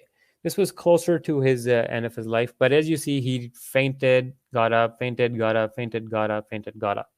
It's kind of ridiculous, but we will get to the cause of his death and bit of speculation about it later on in the full section dedicated to it, because he also lost motion in his legs. He had to be dragged, and he had a sudden headache and then a severe fever. So this could have been a stroke. Who knows? We'll get to that later on. We have slide number 156. Another scholar says, when the revelation descended upon him, he would be fainting and swooning, and the transmitter of this narration are also reliable. It's the same narration, a different scholar telling you that this is authentic. We go to slide 157. This is Sirat Halabiyya, swooning and fainting. When the revelation descended upon the Prophet, he would be overtaken by swooning. In another narration, it says he would be overtaken by unconsciousness or fainting. And the Urdu is there. I'm just going to quickly read it. जब रसूलुल्लाह पर वही नाजिल होती थी तो आप पर गशी की सी कैफियत तारी हो जाती थी. एक रिवायत में है आप पर मदहोशी की सी कैफियत तारी हो जाया करती थी. And then let's go to the next slide, and we have Tabari. And here Tabari tells us of an interesting one. When Muhammad was at Badr, he says that Muhammad was scared that his army is going to get crushed. His cloak fell off, and he kept praying. And even Abu Bakr was like, okay, dude, like, chill out, Muhammad. You're praying a little too much. And then it says, suddenly Muhammad fell a light sleep in the shelter. And then he suddenly woke up, and he came up saying, I can see Gabriel holding a horse, and the teeth of the horse has dust covering it or something. But what's anomalous is, on the right side, you have Sahih al-Bukhari narrate the same hadith, but it happened on Badr in one, and the other one says it happened in Uhud. So again, I'm pointing out to you these anomalies in the corpus, where even though despite those two being Sahih, they're kind of contradicting each other. The next one is very, very interesting. The next one's important as well, because this one is a classic case. So we're going to start off with Tabari on the right side, and he says, this is talking about how Muhammad got married to his adopted son's wife. While the messenger of God was talking with Aisha, a fainting overcame him. When he was released from it, he smiled and said, who will go to Zainab to tell her the good news, saying that God has married her to me? And then he recited the verse. In the footnote in number 8, you see the word ghashiyah in Arabic, a swoon or fainting spell, literally a covering here, signifying an episode of revelation. So they're trying to say that Muhammad fainted when he got married to his adopted son's wife. He fainted when he was trying to claim Aisha's innocent. Like, how many times is this guy going to faint? But I want you guys just to see the video. We did watch it last time, but I want you to see this video from Michael Wayne Bent, I believe. He's a cult leader from this current time, I would say. And he, I believe, suffers from epilepsy, and it's very similar delusions to Muhammad. Now, it almost seems like he literally acted out Muhammad's marrying his adopted son's wife as like a script. But in his case, it was actually his real son's wife. So let's watch it, how similar this ends up being to Muhammad. In my time here, I thought I'd heard everything. Then Jeff delivered an incredible revelation about his dad, the Messiah. God came down on Michael and forced him to consummate with Christiana. I mean, it was a terrible, strange act of God. He did an astonishing thing that I was astonished, and so was Michael. Michael had made no mention of sleeping with his son's wife. And I got the feeling this was a story I wasn't supposed to hear. And when Michael found out I knew, he asked me for an opportunity to explain just how God had made it happen. I stood up like this, and suddenly I was forced down on the floor, and I had to get down. I was down just about like this, and I was in pain, and all I could do was groan. All I could do was kind of rock, and I started seeing that the consummation with Christiana was imminent, and I was going to be, I was going to have to do that. I was just laying awake, and I was thinking about coming over here. And I said to Father, I said, when I go over there, if Michael invites me in, I will ask for the consummation tonight. So was it just a single occasion, this literal physical consummation? No, it wasn't. But you consummated more than once? Yes, yes. Yes. Why is it necessary to consummate more than once?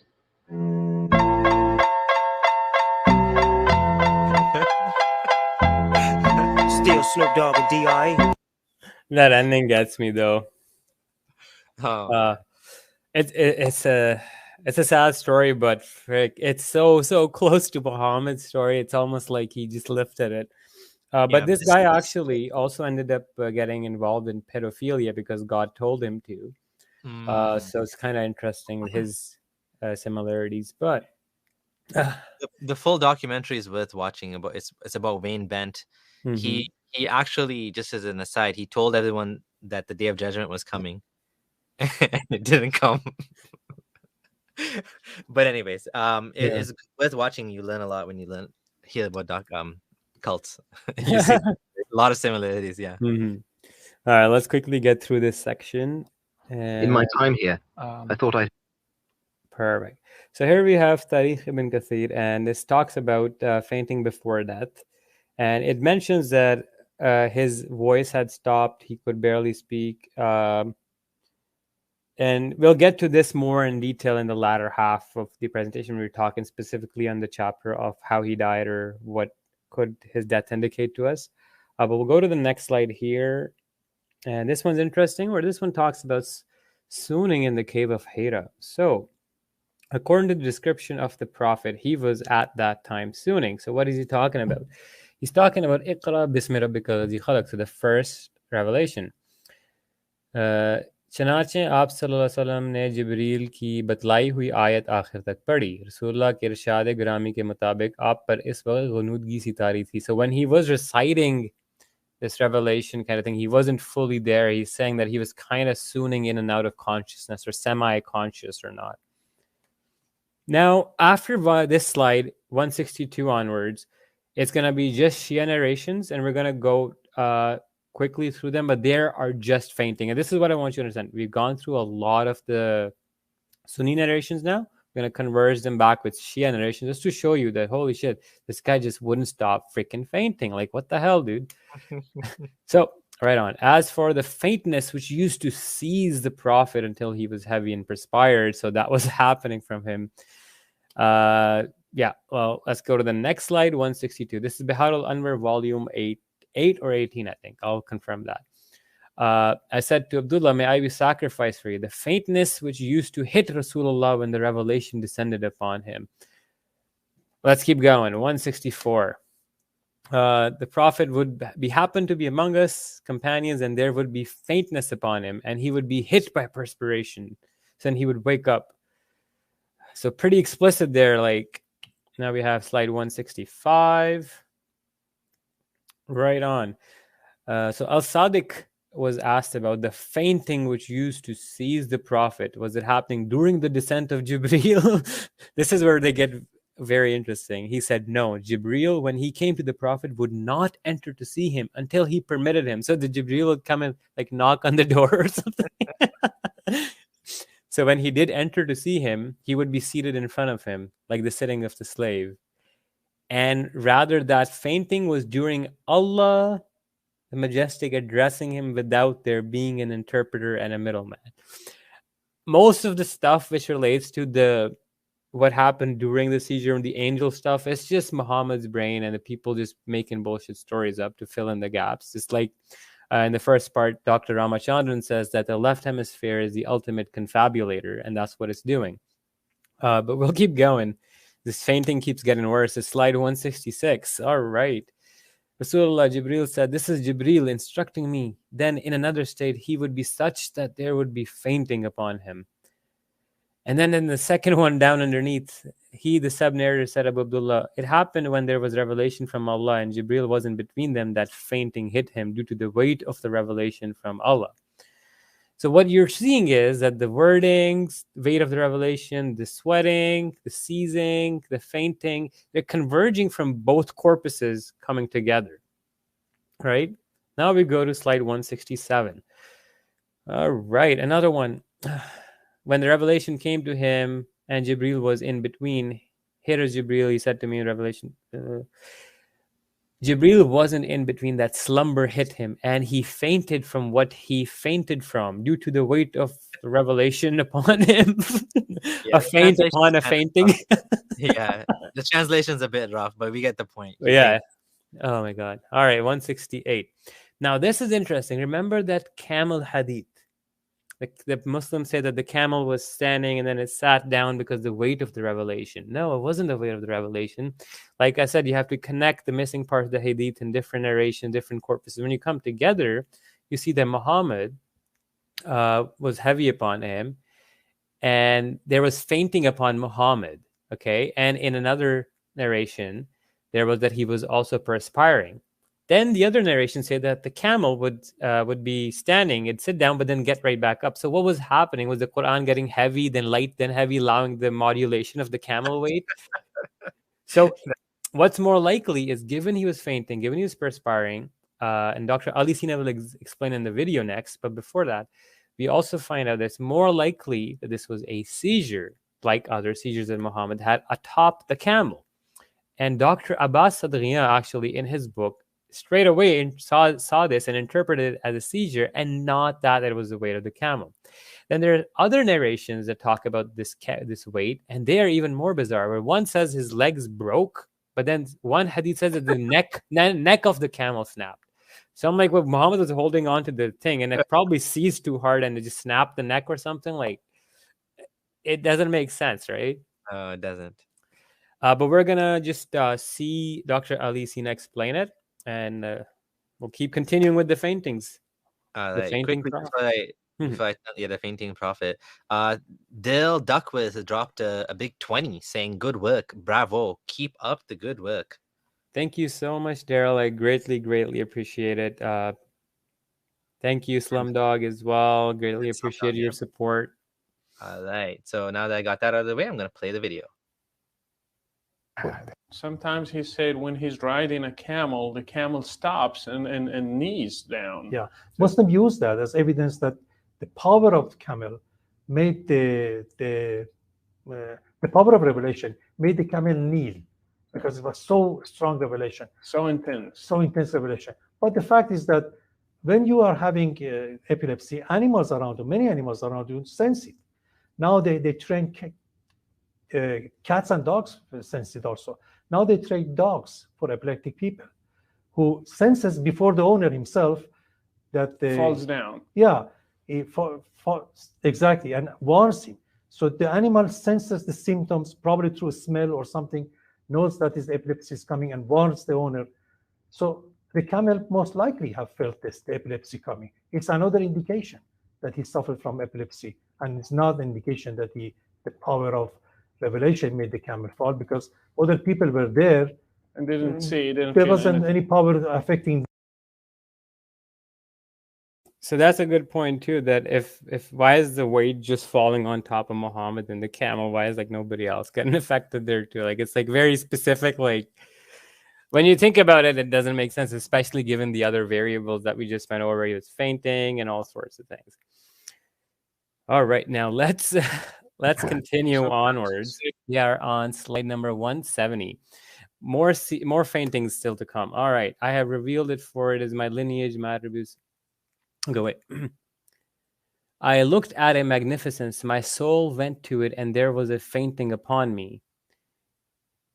Okay, so Muhammad fainted again regarding seeing Allah or something. Let's go to the next slide, 171.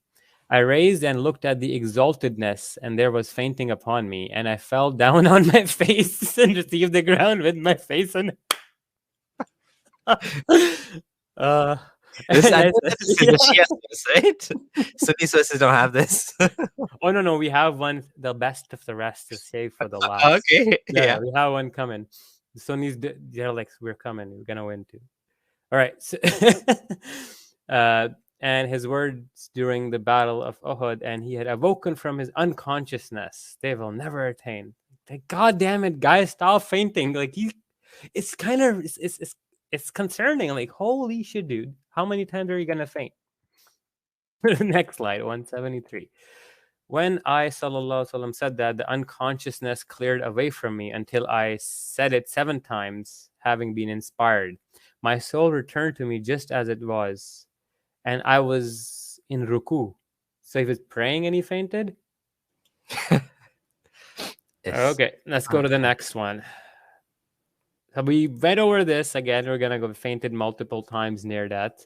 The ones we went over earlier was the Urdu ones, I believe. This is 1, 2, 3, 4, 5, 6 times in one day.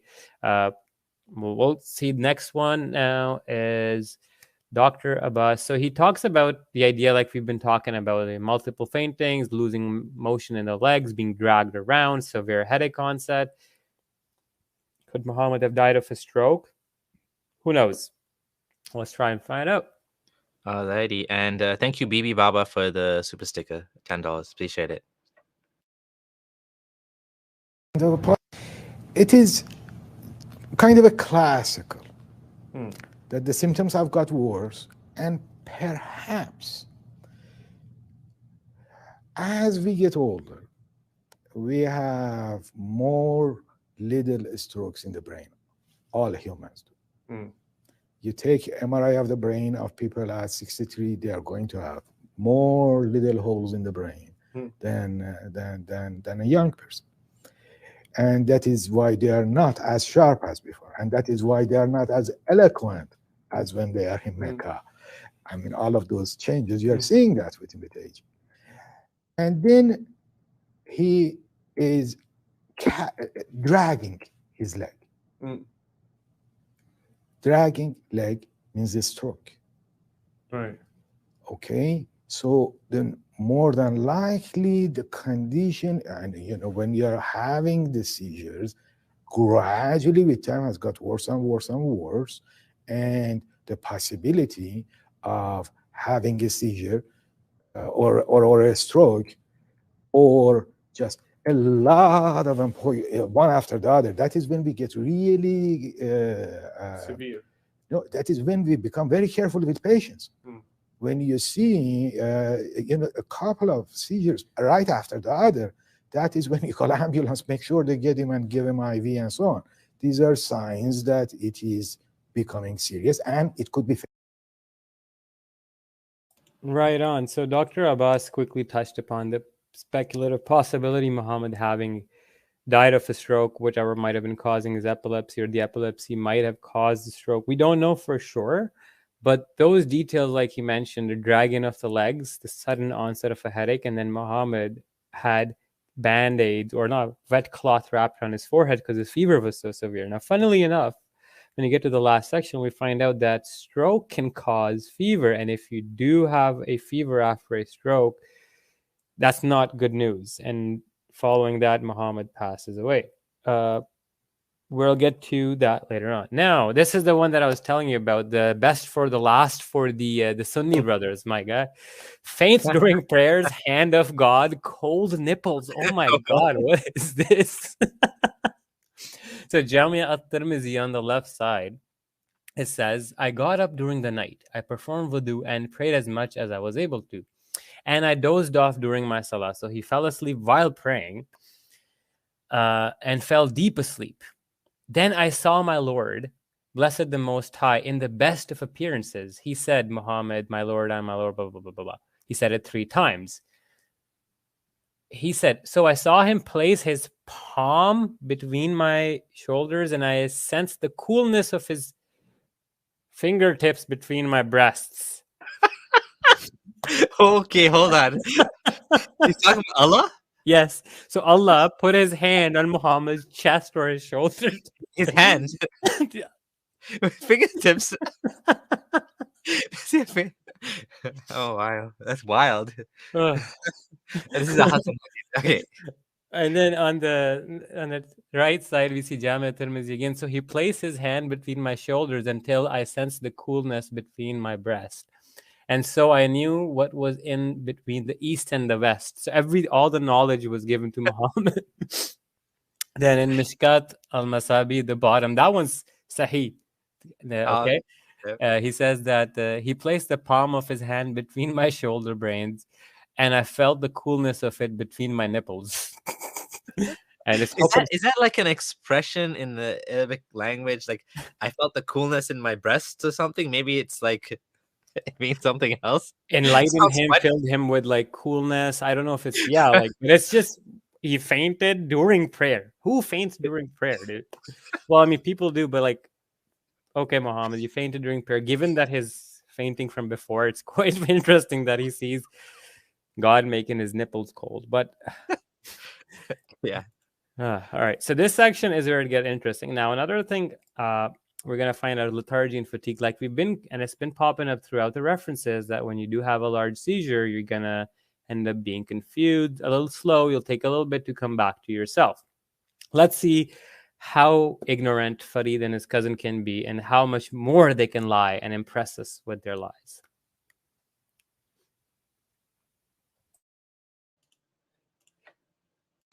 The second thing, obviously Gondal has never seen a patient with temporal lobe epilepsy.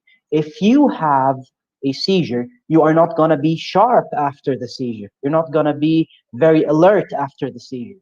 If that seizure is originating in the left side or in the dominant side of where language dominance usually occurs, the patient won't be able to speak after the seizure. Now, the Prophet was speaking very well after the revelation. The Prophet was in a very sharp condition after the revelation. The Prophet was being able to recall everything occurring. Now, in a seizure, usually the patient won't be able to recall everything occurring around. Even if that patient was aware, having a focal aware seizure, they would have some difficulty in recalling everything clearly. So this is a proof that these revelations were not seizures. All right. We're gonna get into thick end of things. Before we get to that, I just want to just say one thing. Stardust says, "Coolness in my chest is an expression in Arabic. It means I calm down." I don't know what. Maybe he was exaggerating with the fingertips on my nipples. But I think that was the So just to be fair. Okay. All right. So Farid and his cousin say that, like, his cousin is right absolutely when he says that the person is supposed to be kind of like a little confused, a little like slow, a little lethargic, a little fatigued. He's absolutely spot on with that. But then he says the Prophet was not. And this is the problem, guys. You don't espouse such overconfidence in your own ignorance. If you don't know the corpus or the evidence, just don't come out making claims like this and then calling me a liar. Because now you'll see how terribly foolish this looks. Let's get to it. 179. Before we get to it, one thing I want to tell you is the Prophet did forget the revelation. A lot of times he would in fact have seizures, but have no recollection of what the angel told him. So Allah basically would give him ringing bells with no revelation. We'll get to that later. Muhammad had transient epileptic amnesia that lasted for 6 months. We will get to that later as well. But anyways, let's get to that. One thing he said before in the ending part of his video was the Prophet would, as soon as the revelation ended, Muhammad would be, suddenly just like throwing out verses like this. But that's actually not the case, because if you see in this hadith, Muhammad would come to himself gradually after the revelation. This is the same hadith with the same chain, I believe, or similar wordings in chain to the one about the red snorting camel. Right on. And this, the phrase "falamma surya anhu," he came to himself gradually, occurs in a lot more narrations. Now we get to is the interesting bit. Slide number 180. What does it say? It is Ibn Sa'd's book. It's one of the earliest sources, and like Farid's cousin is expecting us to find, when the revelation dawned upon the Prophet of Allah, he looked fatigued as if overcome by sleep. This ties into the section anyways before. If you connecting the dots, he's already been proven wrong. But let's get to the next slide. We have slide number 181. Ibn Sa'd Tabqat al-Kubra. When the revelation used to descend upon him, he would become distressing for him and his face would turn ashen. He became drowsy for a while due to that, like the appearance of a drunkard. You can argue about this, so it's not sahih, it's whatnot, but it is being recorded again and again. And this is a very interesting wording and very precise, because what you do see, and in fact, I have seen patients with epilepsy and seizures, so that is a very interesting observation from his companions. Yes, go ahead. Can I just add that again? Just want to remind people what I said earlier, which I think makes a lot of sense. This is from Dr. Ehrman, right? Someone that studied not the Quran, but the New Testament for his entire life. He said one of the ways that you can try to get rid of things which are clearly fabricated is you look for things which were written to prove a theological point, you know, a miracle, for example. But when you see things that are not intended to prove anything in particular, then you can look at them with a little, you can consider that maybe this is true, because there's no reason for them to make these things up. So I'm just going to remind people that if we have all of these collections of him being tired and drowsy and teeth chattering and droning like a bee and snorting like a camel, none of these things is any benefit for Muslims to narrate, except if they consider that this was actually one of the signs of prophethood, like true prophet. So they actually narrated it. But they wouldn't. Why would you make up something like that? It's just, you know what I'm saying? Just to give a little bit more weight to what's being said here. Exactly. There's no point for them to make any of it theologically. It makes their prophet look worse. Anyways, now we'll go to the next slide. Slide number 182, Musnad Ahmad lethargy. So whenever he was inspired, he would be seized by signs of torpor or fatigue. The chain is there. Seems pretty reliable. Is believe Hasan or Sahih. Let's go to the next slide. Musnad Aisha. We talked about this screenshot earlier in terms of the clattering of the teeth, but we'll go over this one more time. And what the word we're looking for is So I think the word al-subat is sleep or slumber or torpor or fatigue. This says a type of sleep or torpor would grip him. And the bottom, he explains the meaning. The meaning of al-subat is sleep and slumber. So Muhammad would be lethargic, torpor, fatigued after the revelation. Let's go to another reference. Here we have Musnad Aisha. And again, and whenever the revelation, whenever he was inspired, he would be seized by signs of torpor or fatigue. We go to another one, and we have Tafsir of Al-Tabari. And this is mentioning, and whenever he was inspired, he would be seized by signs of torpor and fatigue. Now, another thing is these ones might not all be repetitions, but in fact distinct ones, because these are being narrated under different verses and different tafsirs of different verses. But if you want to look in detail, just pause it and read it. We're going to go to the next one. Another one from Tabari. This one is Surah 58, verse 1. And this one again tells, and whenever he was inspired, he would be seized by signs of torpor or fatigue. Now we have another one, Tarikh Muluk wal Imam Ibn Jawzi, Salafi favorite. He again says, and from Ibn Sa'd, from Ikrimah, who then said, the revelation dawned upon the Prophet. He would act for a while in the form of a drunkard. Now, last slide here, slide number 188 is going to be our very own Dr. One more thing I want to add is we can see quite clearly there's quite a lot of evidence that, I mean, these guys should know this. Not only was the revelation hard on him, it was draining, it was fatiguing, it was embarrassing. Even companions were embarrassed. Like you've demonstrated so powerfully, like and Ali Rizvi just put the nail in the coffin when he said, why would Allah want to kick someone in the balls before giving him a revelation? But that's what he's experiencing. It's like he's suffering so much. He wanted to kill himself. He wanted to, all of this pain and, all of this just for the revelation. It's just like, you don't want Allah to be your best friend. If Allah is your best friend, you're screwed, basically, right? Yeah. He's going to torture you with his revelations. It's bizarre, yeah. Slow this down, this clip, if you can. Painful. It was an energy draining experience. To be inspired by Jibreel was not painful. It was an energy draining experience. To be inspired by Jibreel was not an easy task. And Allah says, we're going to give you a heavy revelation. So again, just to reiterate that this was an energy draining, fatigue inducing, torpor lethargic experience. And Muhammad wasn't just sitting there after the seizure finished and he starts spewing out the whole. That's not what happened, guys. Stop making this up. The literature doesn't suggest that. There are instances where he might have spewed verses, but they always say that there was time where he took a little bit to come back to himself, right?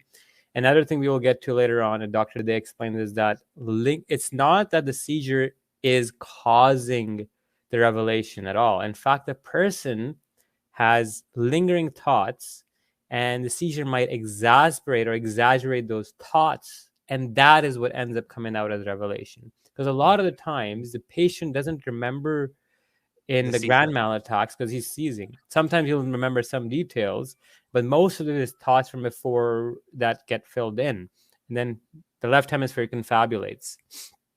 But yeah, and Black Angel says, don't forget, even Angel Jibril squeeze him like ketchup. Remember that one?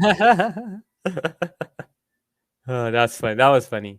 So this one is going to be a very important one, because this one we're going to go into a little bit of a conspiracy where somebody's hiding the real translation or the real version of Sahih al-Muslim.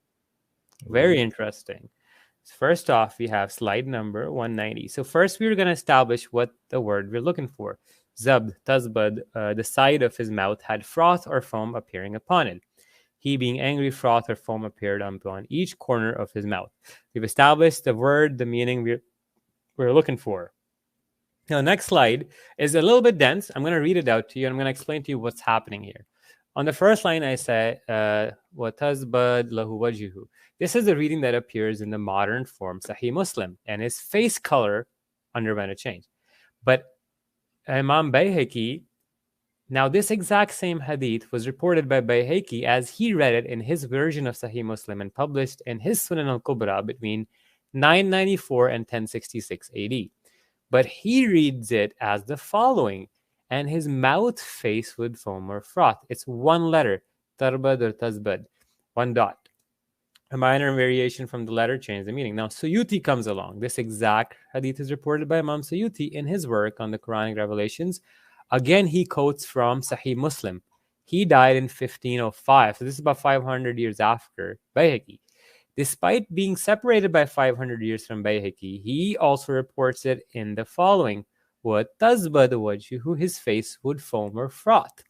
Another guy comes along, Ibn Hamza, and this other guy, Ibrahim bin Muhammad, published in 1911. Recent, they also narrate the exact same hadith from Sahih Muslim in the following way: and his mouth would face, foam, or froth.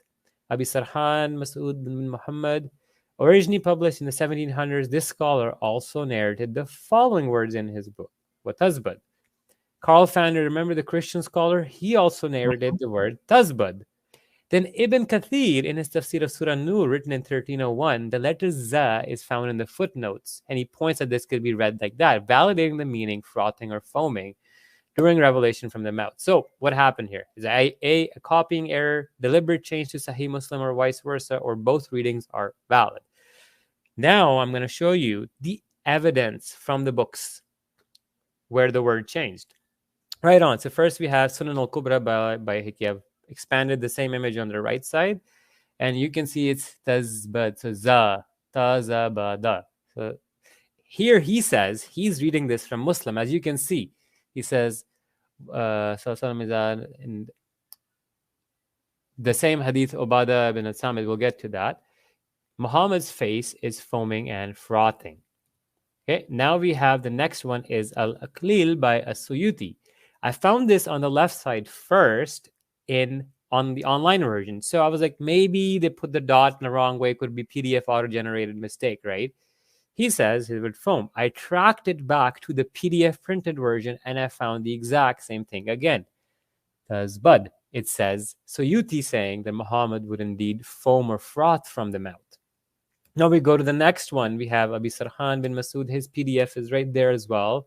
And as you can see, he actually also additionally narrates the wording that Muhammad would act like a drunkard at top. And then underneath where you are right now, he says his face would froth or foam, the word za. Go to the next one. We have Tafsir of Ibn Kathir. Now he narrates it as in the Tarbad, but if you look at, he puts a number and in the footnotes, he says Fiza, Tazbad. So you can read it as foaming and frothing as well, meaning he's at the same time validating both of them. So, and then we go to the next one. We have Mizanul Haq by Carl Fander, and he also translated that as Tazbad, what Tazbad. Going next, we have another one, Ibn Hamza, Ibrahim bin Muhammad, and he says, as you can see, highlighted with Tazbad lahu wajhuhu. So again, foaming and frothing from the mouth of Muhammad. And now we get to what we have in the current version of Sahih al-Muslim. Tarabad. So this hadith, Ubaidah bin Samit, in the current version of Sahih Muslim comes up with the Ra. But these scholars from 500, they've been saying that they kept reading it as Tazbad, and they've been reporting it, extracting it, and putting that, writing it in their books as foaming and frothing. This is quite interesting because if you understand the gravity of this, Sahih al-Muslim has explicit hadith saying that when revelation came to Muhammad, his face would start foaming and frothing. It's much more severe than just his face color changing. And there's only a difference of one dot between za and ra. Exactly. Yeah. This also gives us more of an idea of the nuance associated with doing this research, the corpuses, and how different scholars will approach things differently. All right. Should we go next? Do we have time to finish the next one, or should we just take comments now and end it off? Next one is very interesting, where we have a few. We could do it if you want. It's about his head turning. This is a very interesting, specific incident where Muhammad's head turned to the ground, and then he talked to some invisible being, and then his eyes went up, and then. Okay. We'll do one last section then. Yeah, and then one last section. We call it a night. We'll go a few comments and then we'll end off. Perfect. Right on. All right. So the first one, this is head twitching, foaming, clattering teeth again. This is Imam Jalaluddin Suyuti's book, English translated by these great scholars. I'm going to leave their names, as you can see in the bottom left in the screenshot. They translate, his head would twitch. He would foam at the sides of his mouth. He would feel cold in his incisors, and he would break into a sweat until it flowed down like pearls. So as we see that there's head twitching and then there's foaming in the mouth. Now, headaches and head twitching and migraines are a common occurrence. This do happen with the epilepsy seizures. We're going to go to the next one, and we see if Muhammad had some other headaches or stuff like that. On the top, we see from Sirah ibn Kathir, and never once did I receive revelation without thinking that my soul was being seized by it. And then when this happened, we could still see his eyes remained open while his hearing was made empty, and he would get a headache, and we would cover his head with the henna plant. So we're getting hadith about Muhammad having headaches. Now, if we go further, we have another hadith, which will tell us, it's the same one from earlier, Itqan fil Ulum al-Quran, in Urdu, where Muhammad's head would start spinning, his face would go pale, and his teeth would start clattering. Now we're getting to migraines. And this is interesting. This is so interesting because if you look at the bottom left in the Sahih al-Bukhari reference, which is saying the Prophet was cupped on his head for an ailment he was suffering from while he was in a state of ihram, right? Ibn Abbas further added the Prophet was cupped on his head for unilateral headache while he was in a state of ihram. Muhammad taught that cupping himself on the head, which is you make a puncture mark and you suck blood out through a pressure cup, is somehow good. It is not good. Do not do that. We will get to it in a little bit. It is a terrible, terrible idea. It can lead to bleeding underneath your skull and can cause memory loss, which ended up happening to one of his buddies. We established on the left side, we see Muhammad would cup himself on the head. Then we see in the bottom hadith that he would have migraines, unilateral, i.e. one side of the head. And in the middle, we have the book of, I think this is Ibn Qayyim's book. Qadi Iyad said, sorcery and illness befell the messenger, and to cure himself from it, Muhammad took a horn and had his own head cupped with a horn to cure the black magic causing him the forgetfulness and headaches and stuff. So like this guy was just like on another level, like he's just doing this. But what we're seeing here is evidence of his migraines. The point that he has to self-treat himself to this extent shows that the problem was affecting him or causing him inconvenience. On the right, we see migraines and epilepsy. If you want to read about it, you can. It just talks about how migraines and epilepsy can coexist and whatnot. Now, next section is, next slide. So he is just using the so-called science of his era. This is prophetic medicine. Yes, basically, like, you know, this is what they told him to do, so he did it, right? Muhammad, the great medical neurologist. Have a headache? You cup yourself. Well,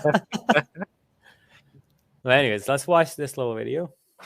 It is an addition. It is not a symptom, like when I am the sound of the bell. But when they ask him why you do it, he says it is good for headaches and insanity. Well, then that means that he's scared of insanity and he's having headaches. These are all pointing to having some kind of... So as we saw that Dr. Abbas mentioned some stuff about headaches. Now I was thinking we still have about 10 more slides to go in this section. Okay, we can do the 10 slides and then we'll finish it because that's now we've established that there's headaches. These are something that's common co-occurring with seizures and epilepsy and migraines. Now we are at Sirat Halabi again, and we're talking about headaches and fainting. So he talks about Allama Sheikh Muhyiddin ne wahi ke nazil hone ke waqt jo kaifiyat likhi. He says, दूसरे तमाम नबियों पर जब वही आती थी तो ज़मीन पर चत लेट जाया करते थे. Fuck's sake. So he's saying that all the prophets, when they would get a revelation, they would lay down on the ground flat all of a sudden. Including Wayne Bent. Okay, now he goes on. वही के अंबिया के ज़मीन पर सीधे late जाने का सबब था कि अल्लाह का सफ़ीर जब इनके पास आता तो इंसानी रूप पर असर पड़ता था कि वो अपना काम करने से गाफिल हो जाए. I don't even know how to translate this. Like, the reason why these prophets were laying on the ground was to prepare themselves for the messenger of like Gabriel coming to them, because when he comes to them, they would kind of lose their senses. So if they were kind of on the ground, they'd be okay. And then it goes after that, Hazrat Abu Hurairah said that when the prophet would get the revelation, जब आप पर वही नाज़िल होती थी, तो आपका sir मुबारक दर्द करने लगता था. That his head would hurt, and then we would cover it with a henna plant. And yep, that's that for that slide. But it's interesting that all the other prophets are fainting. Now this is very interesting. This is the very, very, very specific bit that we got to focus on. Can you explain what is head turning? What does that mean? Like, what are they like? What does that mean exactly? We're just getting to this now. Okay. So a lot of the times in seizures, what will happen is if you have a focal onset where one side of the brain is being affected, or seizure starting from there, you sometimes have a pulling of the face to the opposite side or one side of the, and then you start becoming interested. What follows is an automatism where you'll shake your head, you'll see stuff, or you'll move your lips or whatever, and then you'll come back as if nothing happened. This can then become a secondary generalization in some cases. Now, what we're seeing here, this is when I talk about the things that they recorded are too precise to have been faked.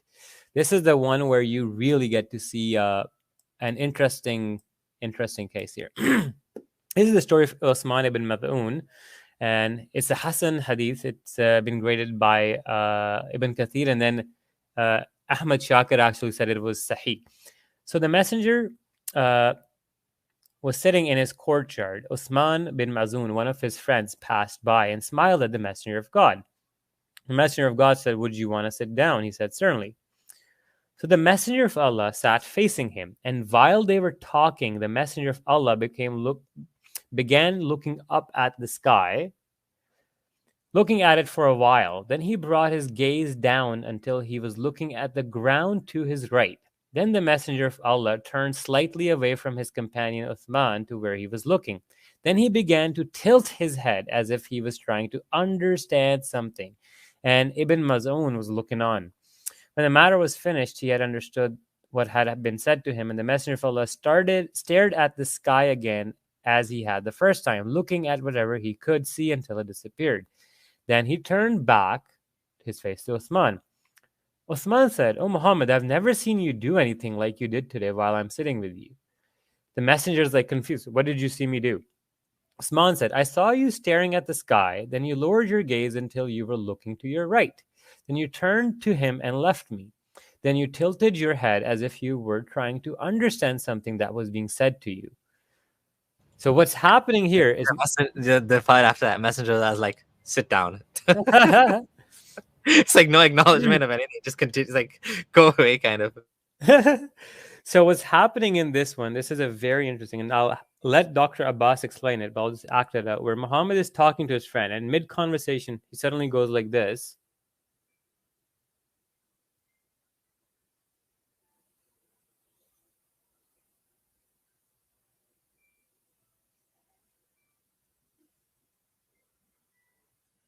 And then just comes back. So this kind of weird thing happens. And why does this happen? This is very specific. These are the things which, when I say that you cannot fake them, this is way too specific to be faked. So we'll have Dr. Abbas explain it. Listen attentively.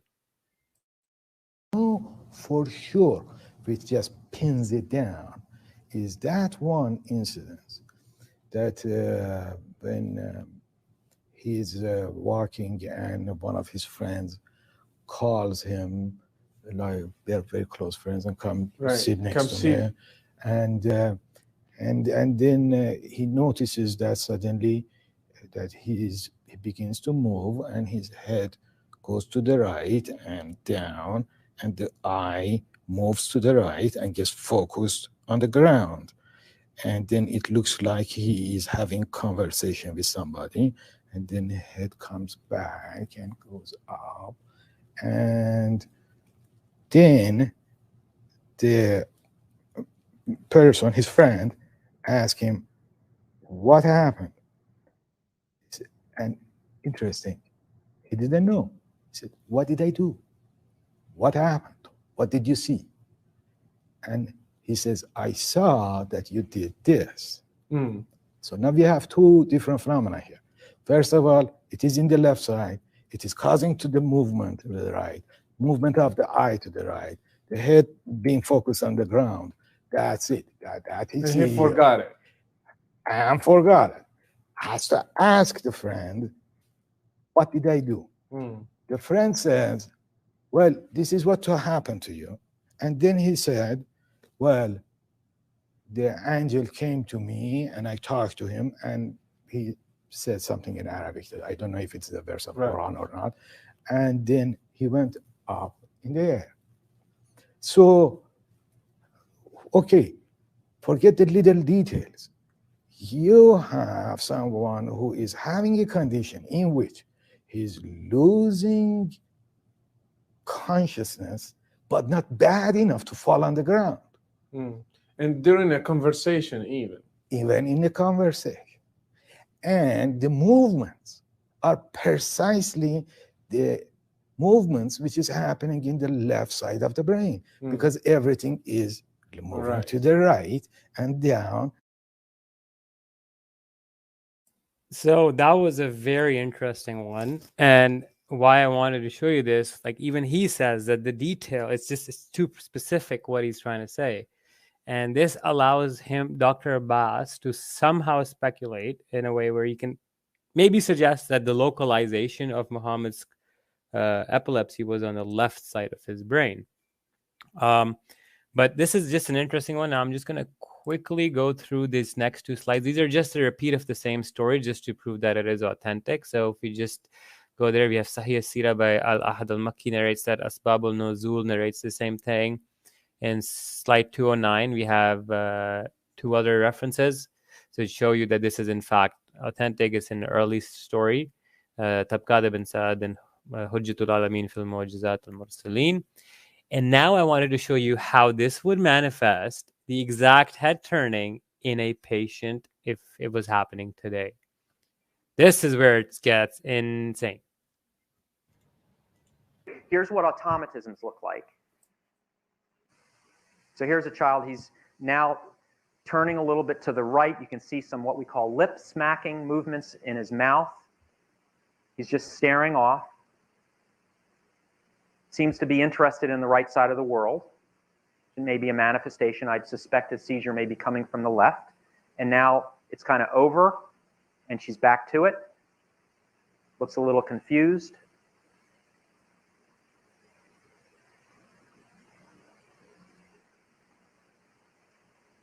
This may still be part of the seizure, actually. Probably is. And now it's done. Okay? So that was a partial complex seizure emphasizing on. So that was a very interesting video where the patient looked down on the right. We have 1, 2, 3 slides to go. We have So just to emphasize the importance of this, just to kind of make a point out of this incident, what this shows is it shows multiple things. It shows also that seizures sometimes they're not, I guess you call them local versus general seizures. This is more like a local seizure. This is not a general seizure, right? So this is something that's limited to a specific, thing. The man or the boy is still sitting there, looks to the side, and then he's like, well, what happened? Did I just do something? He didn't even know what happened. Muhammad, this exact same thing happened to Muhammad. But like he's still there sitting with people and it's not always the case necessarily that you're like, on the floor shaking and Exactly. Like there's definitely seizures, complex partial, simple partial, where you don't lose consciousness completely, right? You might lose somewhat of your consciousness. Exactly. Yeah, that's what I was. Now, on the next slide, we have just to affirm that this isn't actually an anomaly, but does happen. So what I want to tell you is like, you can have this kind of thing and you might have a secondary generalization where you might start convulsing after this, or this might just stop and you might return back to normal.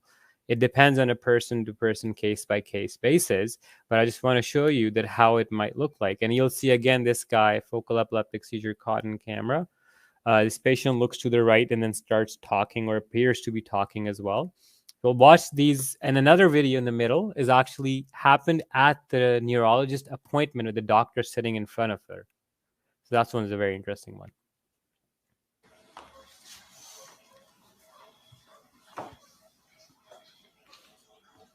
John? As you can see, his head's kind of pulled to the ground on the right, and he was like moving his lips.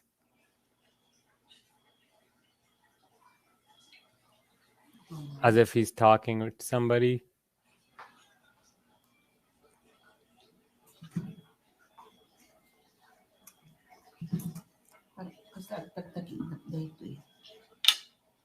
Second day to tatangadi.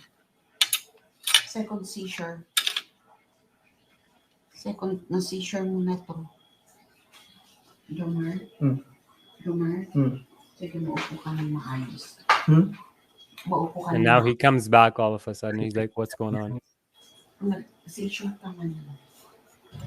It looks like they might have taken this video to show the doctor, right? Yeah, exactly. Imagine we had videos of Muhammad. Companions to show as a doctor. Hey, Courtney. Full screen it. Can you open your eyes? Show me your tongue. Courtney. Notice her face is going down to the right side again. Can you show me your tongue, Courtney? Show me 2 fingers.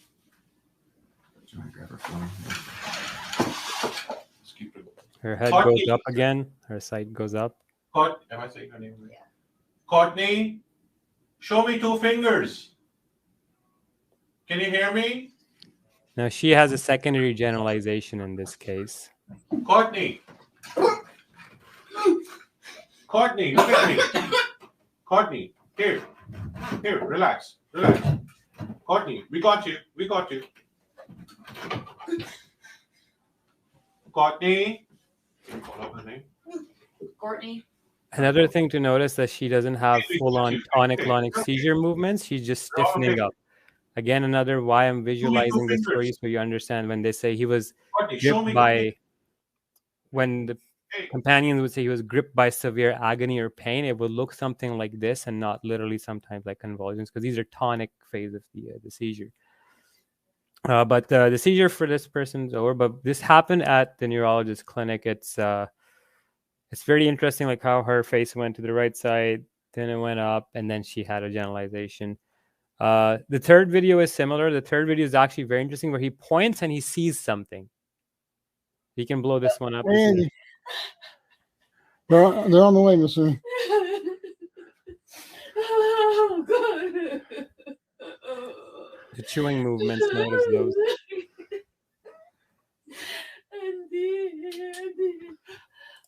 Andy, come on, Andy. Andy, can you sit down? Here, can you sit down? Here, just sit down in this chair. Andy, sit down. Sit down in the chair, Andy. Watch Andy, now how he turns, as if he's looking at something. Andy, he saw Andy, an angel. Andy. Oh, God.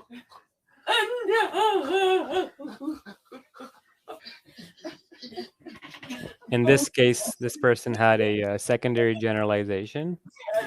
But yeah, you can pause the video now. But just to show you that this idea, this face turning to the side, to the right side or the left side, and then either you having a generalization, stiffening, or then coming back, it happens. We saw like 4 videos, and all of those videos shared some remarkable similarity to the description that Muhammad was given by his friend, that your face went up, down, fixated on the ground. You seem like you're talking or understanding something.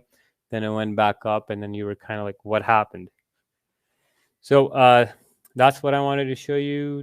There's just last 2 screenshots in this section, and we'll call it a day.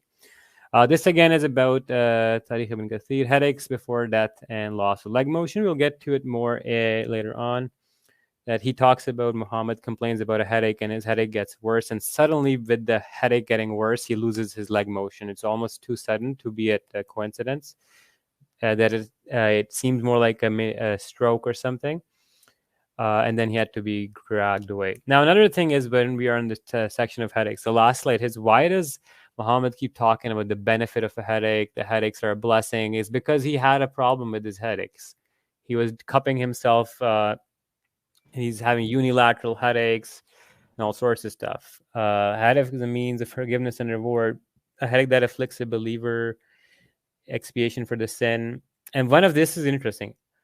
Also, not having headaches is a bad sign, because the people destined to go to hellfire do not have headaches. So he's saying that not having headaches is a bad sign. If you don't have headaches, you go to hell. Like, what? Headaches are from the signs of the people of Iman. Ibn Right? Hajjab said that.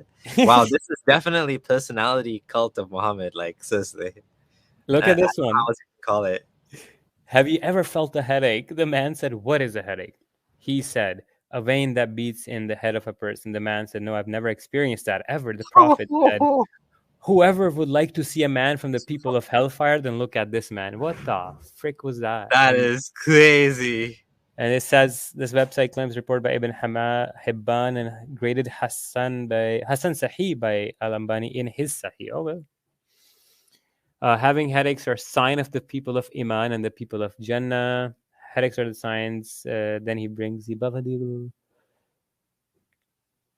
Yeah, anyways, we get the point that headaches are a good thing to have, apparently, as per Muhammad. And if you're free from headaches, you're going to hell. But this all just to show you that Muhammad indeed had headaches, and lots. Like today we covered a lot. We can convulsions, clattering teeth, fainting, lethargy, headaches, head spinning, twitching, face turning, head turning. But yeah, this was a very heavy, detailed episode. We went through a lot of material. We showed a lot of FARID videos as well, just to show you that those two guys are just clueless, and they're going to be more clueless as time goes on. I'm just going to quickly show you guys, we're not going to show you guys, talk about what we're going to be going over in the next episode. So what we have remaining is we got a face color, snorting, breathing problem section, a couple of more seizure videos, FARID videos, some sweating, severe sweating of Muhammad. Then we have lip smacking to go for Muhammad. You already saw the movement lips that in some of the videos. We're going to see more of those with more examples. We have absence seizures of Muhammad. Then we have black magic and amnesia, where he would forget memory. He had huge memory problems. He was in fact completely out of his mind, lost his sight. He was actually temporarily blind too for a bit. It's very interesting, post-ictal blindness or stuff like that. After that, we are gonna then switch tones, and we're gonna switch gears to going over his personality changes. So by slide 272, we will be done with his symptoms, as in the physical symptoms during the revelation itself, and then we'll switch gears to his personality changes, like his anger issues, his violence issues, hypergraphia, his sex life. Are there any other people like Muhammad, famous epileptics, and like that? But this was an amazing episode. Had a lot of fun. Someone said Saleh XTC. Our favorite was cold nipple. Cold nipple. Oh man, that was funny. Yep. Allah made his nipples cold. Yeah. One more comment I want to read. The Desi Neo. Is a place to name Muhammad with Abdulaziz or anybody else like Michael. And Muslims will have no problem accepting this as evidence for epileptic seizures, but they can't accept it when it's about Muhammad, which is fair. I mean, I understand there's some sort of defense mechanisms being put up there. I just want to remind people that we have lots of other evidence against Islam. This is not the only thing. So there's lots of content out there that we put together. Quranic preservation, the two Abdullah shows, there's a lot of funny episodes, like the absurdities in Islam. It's not limited to this. This is just one angle, right? And all the different angles together, support each other to show, if someone asked me, is there any way for you to go back to Islam? It's so annihilated. It's so finished. It's so done. It's just not, how could it be possible? I mean, it is possible theoretically, but how? It's like, it's just so dead. It's after all of these things that we've shown and we've seen, there's no reason to believe in this religion anymore. There's just no reason. Like at certain points, you have to ask yourself, right? Like, how long can you sustain and live in denial that this guy is clearly, the first time you'll come across this, you'll be in a state of denial, obviously. But then over time, you'll realize that, okay, it is more likely that this guy was suffering from a mental disorder, and apply Occam's razor to it, than you accepting that, oh, angels are true. Like, think about it for a second. A guy hangs out in a cave all by himself and is hearing voices, and then an angel tells him the secrets of the universe, who nobody else can see. Only he gets to hear the secrets. And for some reason, the bizarreness of all of this, he's squeezing him like a ketchup bottle, kicking him in the nuts every time he comes to talk to him. It doesn't make sense. It clearly appears like a mental disorder kind of gone out of hand, and even Muhammad himself not believing himself in the beginning, being kind of pushed to it.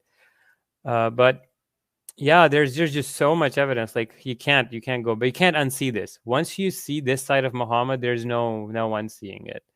And that's why I say, like, if you're a Muslim and you watch this is gonna bother you for a while. Yep. Any final words you want to add? So we're excited to continue doing this. There's a lot more content. This is like an epic. This is, something that, it's like a lifetime. I don't want to over exaggerate how much work this is, but this is a lot of work that went into doing this. So please do share this content with other people. We've seen the comments, Muslims saying that this has shaken the iman. And we're doing this for the good of others. Like, this is all for you guys, for humanity. We don't get no Jannah, no huris, no nothing, no money even for doing this. I mean, I guess we do get donations, but you know, that just covers the time that's involved. But for the amount of effort that's gone into this thing needs to go viral. We need to share these videos, and I'll be making clips, of course. Final words to you, Gondal, before we close off. For me, it was amazing being here. We have lots more to go. It's amazing doing this, having a lot of fun in the comments as well, interacting with you guys. Thank you so much for the continued support, and thank you for your donations.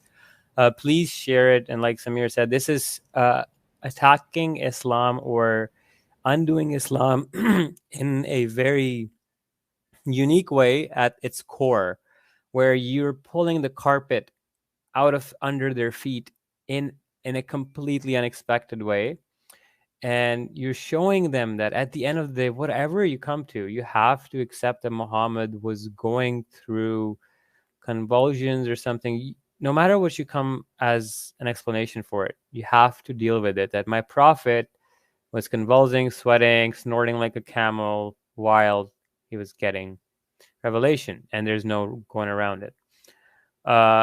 I do this because I also feel this research is pivotal. It's actually paradigm changing. If this gets out and this becomes normalized, that people start questioning his sanity, the way conversations happens, the way the discourse, it's completely upended everything. And that's what we need to do. We need to show them these evidence and be like, yo, it looks like your prophet was more likely to be crazy. Well, not say crazy. I'll repeat the accusation of the Makkans, Majnoon, than Rasul. Yeah, absolutely, absolutely. And yeah, it's not only Islam though, it's all the meaning, you know, all prophetic religions, let's say, not all religions. Buddhism is a non-profit religion, so to speak.